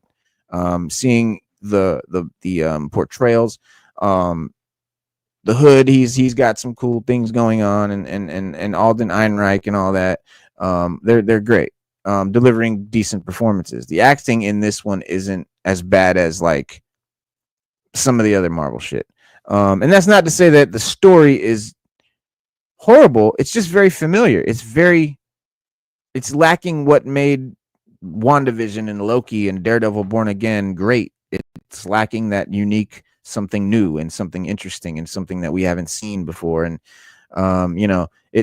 there is that cool mix of magic and science that we've been seeing in Marvel lately, which again is something we've been seeing, but it's always cool. But it takes this series, in different directions, and I do want to see what happens with Hood's demonic abilities, and hopefully we see something to do with the dark dimension, and maybe Dormammu or Mephisto. That's the only way I think they could save this shit. But it definitely culminates with a finale that raises, I think, more questions than it answers, but it does make for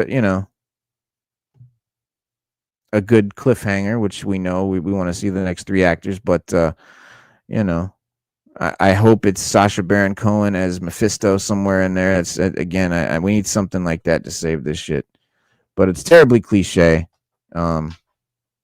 Chicago is very much a character that they use, but again, I think they peel that from The Chi. It just feels like this show is like Ryan Coogler's culmination of all things black, and just wants it to be black centric, and that's what's most important to him rather than the story. And I can appreciate the sentiment, so to speak, but that's one of the problems I had with like Wakanda Forever, like how Ryan Coogler directed it, the story. And I get, we all know, the terrible tragedy of losing Chadwick Boseman, so losing your lead, and them, choosing not to recast. But it's just like at this juncture, I'm tired of them directing superhero films or comic films. Like, get away from that. Go back to directing things like Fruitvale Station or Sinners was great. Yeah. I heard a lot. I heard a lot of good things about Sinners. Sinners was great. And the Creed franchise, when he did Creed, like, I like that. Right. That is his niche. That's where he needs to be.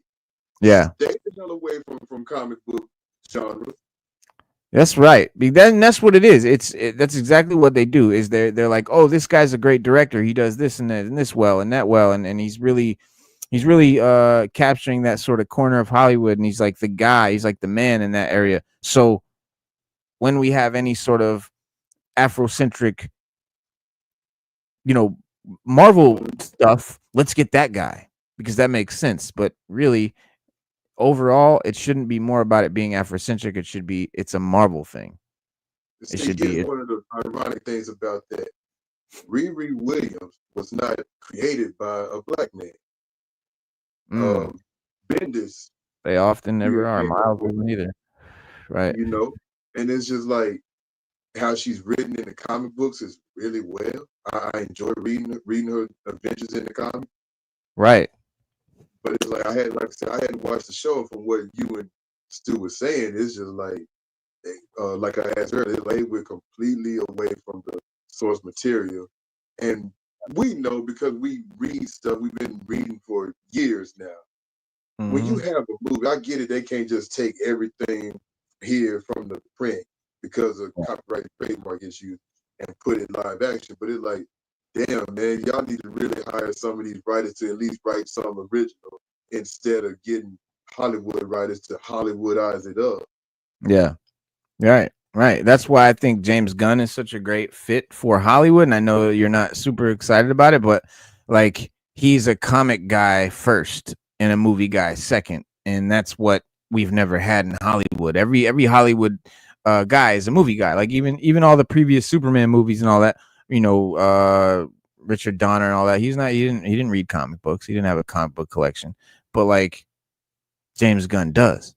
And that's awesome, man. And so I can't wait to see what a guy that is a comic nerd first, filmmaker second, gives us in a comic movie, because I think that's what we've been missing. I think that's what the MCU has robbed us of, is they purposely try to hire and utilize directors and writers that aren't comic people, that don't fuck with comics, aren't comic nerds, don't read comics, and because they think that gives them a fresh take. All it does is give you something that comic fans can't resonate with.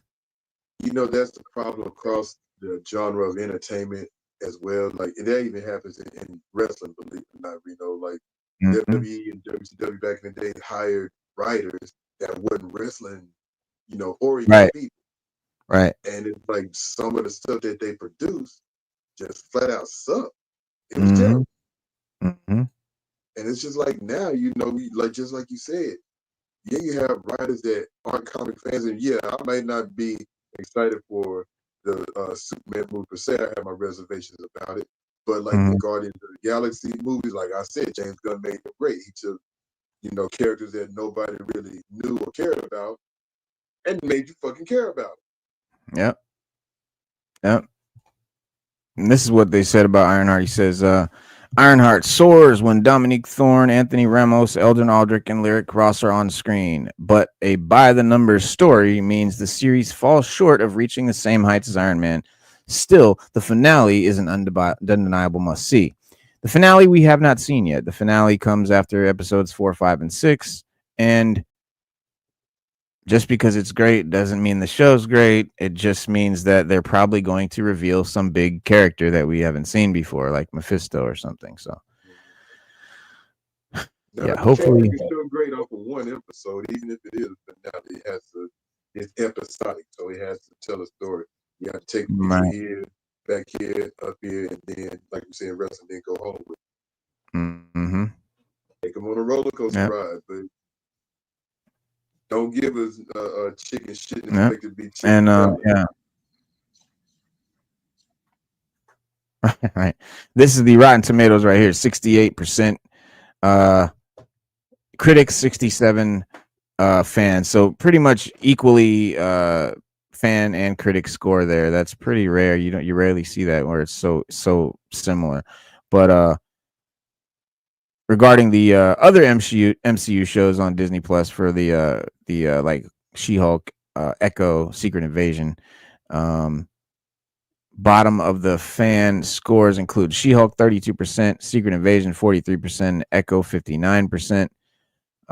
Critics' negative side say IronHeart feels like filler in the broader MCU. Common complaints target the show's weak pacing, uneven tone, flat character arcs, and reliance on Marvel tropes.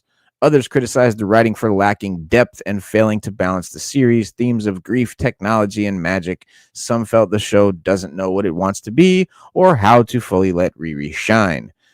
That's very well said. He said, it's a heavy load to carry, and despite Dominique Thorne's best efforts at making Ironheart a credible hero, as a concept, Ironheart buckles under the strain of trying to cast off Iron Man's past. Much of the long-awaited miniseries feels more like an afterthought than a worthy origin story, or worse, meaningless exercise in imitation, left isolated and adrift in a random pocket of convoluted, oversaturated franchise, only coming alive in its final episode, which should have been its starting point rather than its cliffhanger-y conclusion. It's fully Yeah, it's further evidence that the once mighty comic book brand was watered itself down with second-rate heroes and adventures. As written and played by Thorne, Riri is so dour and flat that IronHeart all but grinds to a halt whenever the scene is primarily about the series' protagonist. It's a rare miss from a company that's usually great at casting. That's Rolling Stone. The positive. So the positive reviews praise Dominique Thorne's performance and say that the series finds a footing after a slow start. Many highlight the character's unique place in the MCU and show that show's grounded take on power, grief, tech, and magic. A few critics called it one of the better recent MCU efforts with a strong finale moments and emotional payoff. This guy said, fun and vibrant IronHeart is solid Marvel series that offers the fantastical elements and unique viewpoint that audiences should embrace, not ignore, with open, welcome arms. What do you mean, unique point of view? Does that mean because it's like Afrocentric? Because nothing is unique about the superhero story. Nothing at all. It's absolutely cookie cutter.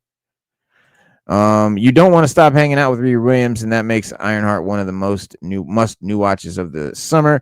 From a shocking finale, interesting direction of blending magic and IronHeart tech, IronHeart doesn't hold back and will keep audiences wanting more. IronHeart is a compelling, grounded story that gives Riri Williams the introduction and in-depth character exploration that she deserves. The series as a whole balanced the whimsy and darkness of magic with the innovation of technology by Black Girl Nerds. It's interesting to see these reviews that seem very general and very shallow. They're just saying very generally, like, it's compelling and grounded and has magic and technology. But like nobody's yeah, and they're not being very specific, but the people that have, actual critiques are being more specific. So I tend to believe the ones that are being more specific. Now, it could have been the opposite. The positive reviews could have been very specific and talking about what's great about it and and all the negative reviews might have just been very, very shallow, and you can tell that they're just hating, right?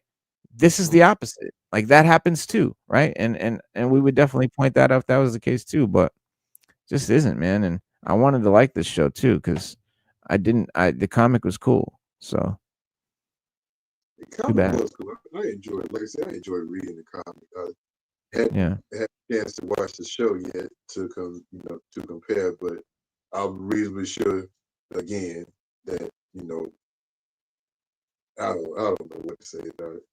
I'm gonna check it out and see for myself. I know a lot of people were like down. I'm use She-Hulk for instance. A lot of people were down on it, but I like. To me, it's stuff close to the comic book feel to. Yeah. It wasn't the worst. I didn't like it at all what they did with Hulk, but I didn't like what they did with Hulk, and I'm tired of Smart Hulk. I'm like, can y'all please bring Hulk back? Yeah. Smart Hulk is kind of dumb. Right. And it's not even, and they don't do it well. Like even, Smart Hulk isn't like that. Like he can talk. Like that's, he's still fucking the Hulk. You know what I mean? And this guy is like a yoga dude. Like, come on. Do you remember like in the 90s when they made him Smart Hulk? He was like, he talked, but you can imagine he talked with a Hulk voice, and he was kind of a smart ass with it, like I'm gonna kick your ass with my mouth and with my fist. Right. Like, he wasn't this pacifist. Like what? Yeah, it's like when I saw it, I'm like, man, you just completely fell off. But again, I guess that's the signs of society. We live in this soft ass society. Yeah. Yeah, looking at some of these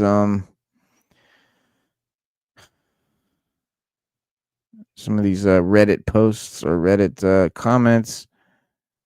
I decided to watch the first 3 episodes to see if I would bother, and I was surprised by how much I enjoyed it. I finished the first 3 episodes. Soundtrack was cool. Didn't have the Marvel series feel of nothing happens for 30 to 45 minutes, and then bam, cliffhanger surprise. There were hooks at the end of each episode, but stuff actually happened, action scenes, plot building scenes, and importantly, for the series building scenes. I'm excited to see what the rest of the episodes are like. Let me said, watch episode 1, exposition is clunky. The non-expositionary dialogue is fluid and believable. I do not feel great about Riri yet. Seems kind of like a brat who doesn't care about who she hurts or to become famous. I appreciate the cinematography so far. They're making some nice aesthetic choices. Intrigued enough to keep going. I like what I've seen so far. I want to see more magic. I enjoyed it more than Secret Invasion and Ms. Marvel, but less than WandaVision and She-Hulk. Right now, it's somewhere in the okay but not good middle for me, together with Echo and Falcon and the Winter Soldier. Let's see. I really like the first 3 episodes. I like the character dynamics, the missions they go on. I hope the show can keep up with the last 3 episodes. So yeah, overwhelmingly people on here giving positive reviews. Let me see.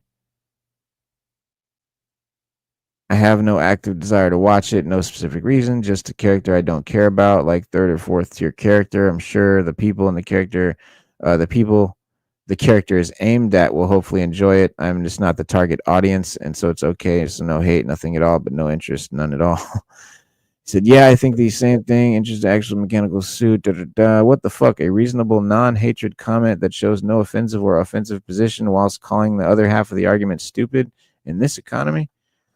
I don't know. I'm a 46-year-old white dude. Show works for me. I think it's aimed at people who like comic book stories. There you go. Maybe all of y'all gave me low expectations, but I really, really dug it. I wasn't moved in any particular way by the trailer, but I binged the first 3 episodes last night and definitely grew on me. Actually starting to like Riri. She's kind of a brat right now, but I can see her reasons for being like this, and I see the potential for growth. I'm excited. No, she's a brat. She you know, that dude hit it on the head. She doesn't care, you know, who she hurts to become, you know, the famous inventor. Yeah. Let's see, like I said, in the comics, she was not like that. Right. Yeah. I imagine she's very different from the comics. Yeah. I don't know why they made her. I can't imagine why they made her so different. Yeah. Like, you didn't have to make her like so different from the comic. Yeah. But again, because of trademark and copyright thing, you might not tell the exact same story, but you don't have to make the character. There is no trademark. People say that there's no trademark and copyright issues. It's Marvel. They own it. Well, then there you go. You know, The MCU changes stuff because they want to have they want it to be different than the comics. That's just it. They just want it to be different. They don't have to make it different. They just want it different. It has nothing to do with paying the artists or the writers, because the way Marvel works is any writer that creates something for Marvel owns it. They don't give the rights to the creator. If you invent a character and you are working for Marvel at the time and you invent that character for Marvel, they own the rights. You have no rights to your own IP, basically. Basically, yeah. That's with Marvel. Other comic publishers are different, but Marvel, that's their way. But then it's crazy though. If you own the thing, why wouldn't you just tell the story as is? Like, we talked about this once before. People that have comic book knowledge, like Stu, yourself, me, Sada, you know, Raw talking all. People that watch the chat, why would you want to change up so bad? That way, people that are kind of casual, that don't read the comics but just watch the shows and shit, is that the way that happened in the comic? No, but I don't have like 50 hours to explain to you how it's different than what we watch. Like, you own the shit, just put it on screen. You can adapt it a little bit, but damn. Yeah, you never know, man. It's speaking of screen adaptations, though, I'm super excited to announce or to see, actually, because it's not my fucking creation. But one of my favorite movies of the 90s was Heat. It was my at the time 2 favorite actors, Al Pacino and Robert De Niro, together in the same movie for the first time, facing off head to head, criminal against cop, and it was a very iconic movie, Heat, made by Michael Mann. Great movie. If you haven't seen it, 1995 crime epic. I highly recommend it. If you haven't seen it, what rock have you been living under? I don't know, but crawl from out of it and check this thing out. Michael Mann now 81 years old. So, but I listen to audiobooks a lot on audible.com, and I came across Heat 2, and I'm like, Heat 2, huh? I wonder who wrote this shit. And I was like, man, I hope they didn't, I wonder what this. I just thought it was going to be crap. I just, thought someone was making Heat 2, and the more I looked at it, I'm like, oh, this is actually written by the guy who made Heat 1, and of course, right? Because like, why would he let someone do the sequel? So that's pretty cool. And I like looked at it and I read it, or listened to it rather, and it was so good, bro. It was so good, and I was like, man, it sucks that they didn't make this movie, and well, now they're making Heat 2, and it's coming to the big screen. It's going down. I'm super excited. It couldn't be more. It's like hearing that they're making Goodfellas 2 or something. Now the book charted the early days of Neil McCauley, who was played by Robert De Niro in the original movie, and Vincent Hanna, played by Al Pacino in the movie. But Michael Mann spent the last few years carefully building the foundation of Heat 2. It's a dual prequel/sequel hybrid. So it's got a future part that they juxtapose with a past part. And so they go back and forth between the past and the future. And I mean, past as in before the Heat movie, and future as in after the Heat movie. So very cool to see, like, yeah, I mean, what more could you want if you're a fan of something, to see a prequel and a sequel to that thing? And that's what we're getting with Heat 2, and that's what we got with Heat 2. Actually, if you want to read it, I mean, go read it. But audible.com has the audio book that's really good. And but so yeah, it's the early days of when Robert De Niro's character Neil McCauley was younger, doing heists and shit with Val Kilmer's character, who is like a main character in this, Christopher Shaherlis, the dude with the long blonde hair and Heat, and didn't say much. He was just super cool and really cool. And so, and then Vincent Hanna, the Al Pacino's character, was following. It's the book sort of follows the hunt for a new threat in the aftermath of the original. So we're seeing a after Heat with the cop Pacino, like what happens after for him, because Robert De Niro character dies in the end of Heat. Spoiler alert, it's an old movie, fuck you. Robert De Niro dies at the end of Heat, and so Pacino's character goes on, and that's what we see in the book is the sequel. Can't do much of a sequel when the main characters are dead, so they do the prequel for those characters. So for Shaherlis, the De Niro, the Val Kilmer character, and McCauley, the De Niro character, we see their past, and so that's really cool. And that's something that is very, when you make a sequel or a reboot, or you revisit something that's been done so many decades ago, you have to have a really good reason, and that's something people really would want to know. Is they would want to know what happened, what was these guys past like, because the way Heat is presented, it's this crew that you can tell is very seasoned, and they imply that they've been doing jobs together for years, and they know how each other works, and they just sort of know each other like the back of their hand, which is what makes them so successful, how they can maneuver and shit, how they do. And so you automatically are wondering about their past, like, whoa, what are these past jobs they did, and man, I wonder what was going on there. I'd love to see that. And that's what we get to see, not just past heists, because that's kind of boring, but like a real past, like real shit that goes down, and a really great story. I'm not going to really spoil any of it, but yeah, we've heard whispers about Adam Driver to play the younger De Niro character. I don't know. Yeah, hell no. Hell no. Oh, hell no. Adam Driver, that's the guy that played Kylo Ren. As a young Robert De Niro? No. Hell no. He's a young Woody Allen. He's a young Woody Allen at best. young Robert De Niro, my ass. A young Pacino, maybe he could pull off with his look. He could pull a young Pacino look. He definitely cannot pull off a young De Niro. Get the fuck out of here. But I hope they don't cast him. But he's Mr. Hollywood, so they probably will. But casting, it's a casting move that would reunite the director Michael Mann with because they did the movie Ferrari about Enzo Ferrari, and he played Ferrari. No deals have been signed yet, but that's where the energy is.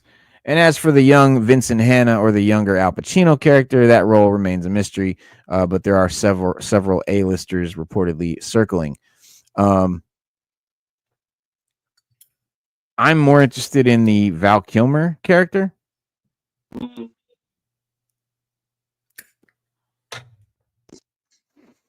Because honestly, the book is more about the Val Kilmer character's past than it is about the De Niro character's past. The De Niro character's there, but I don't know. I mean, I guess it's it's definitely more about Christian Hurlis, I feel, than Neil McCauley. But Warner Brothers distributed Heat about 30 years ago now, and it's quietly developing the sequel behind the scenes. But with the script now finalized and generating incredibly positive internal response, the studio has greenlit the next phase, finding the cast that can follow in the footsteps of De Niro, Pacino, and Kilmer.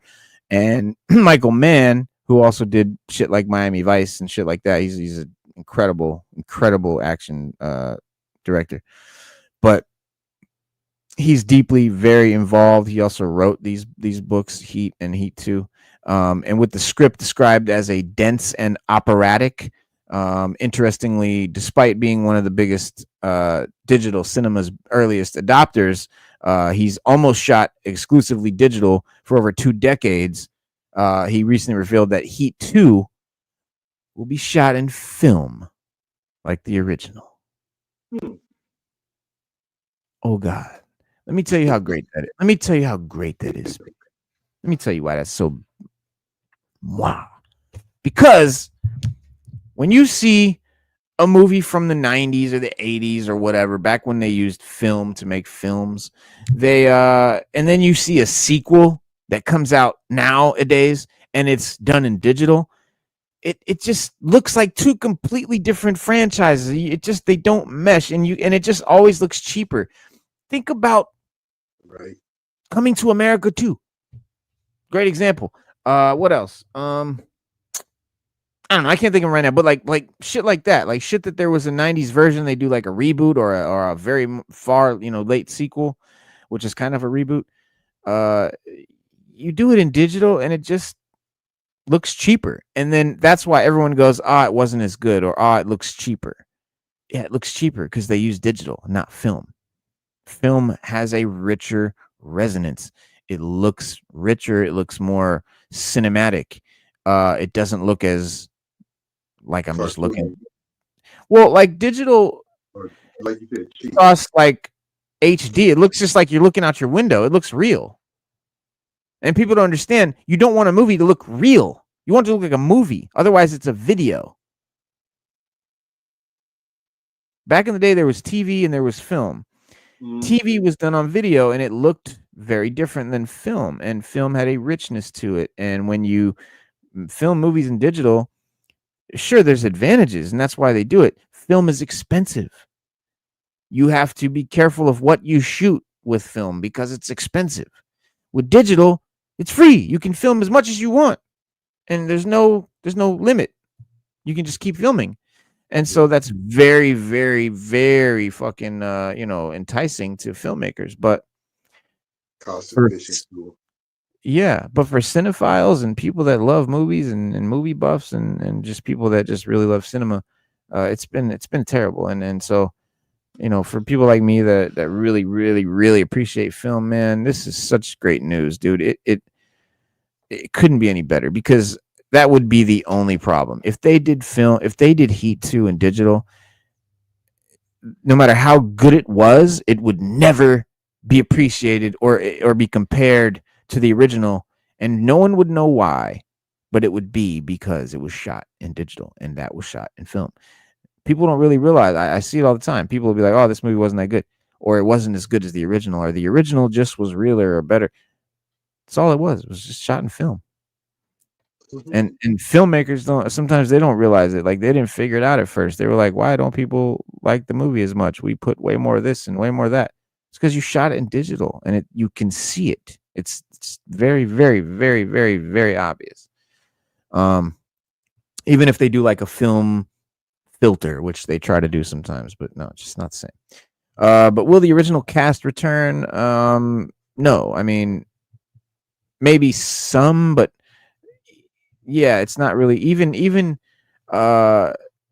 sources are very tight-lipped anyway about, but I maybe Al Pacino reprising his role as an older, more haunted Vincent Hanna. The man himself hasn't been shy about it. At a recent panel, Pacino said he was absolutely on board if Mann asked. So I don't know exactly how old Vincent Hanna is in Heat 2.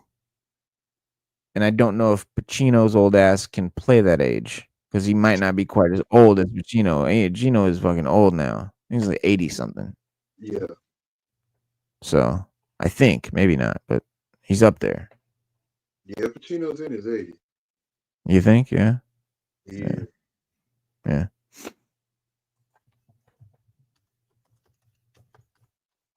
Hey. He's Be interesting to see, I guess. He's 85. Yeah, I knew he was in his 80s. Yeah, I don't want to see an 85-year-old cop running the streets.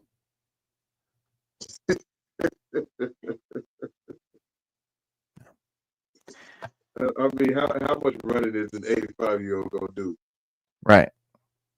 Exactly. And this guy's got to do. There is some action involved in the Jack Hanna. Not much though. And with deep fakes or de-aging, they could do it. But you can only de-age someone's face. You can't de-age their body or their gait. So we'll see. We shall see.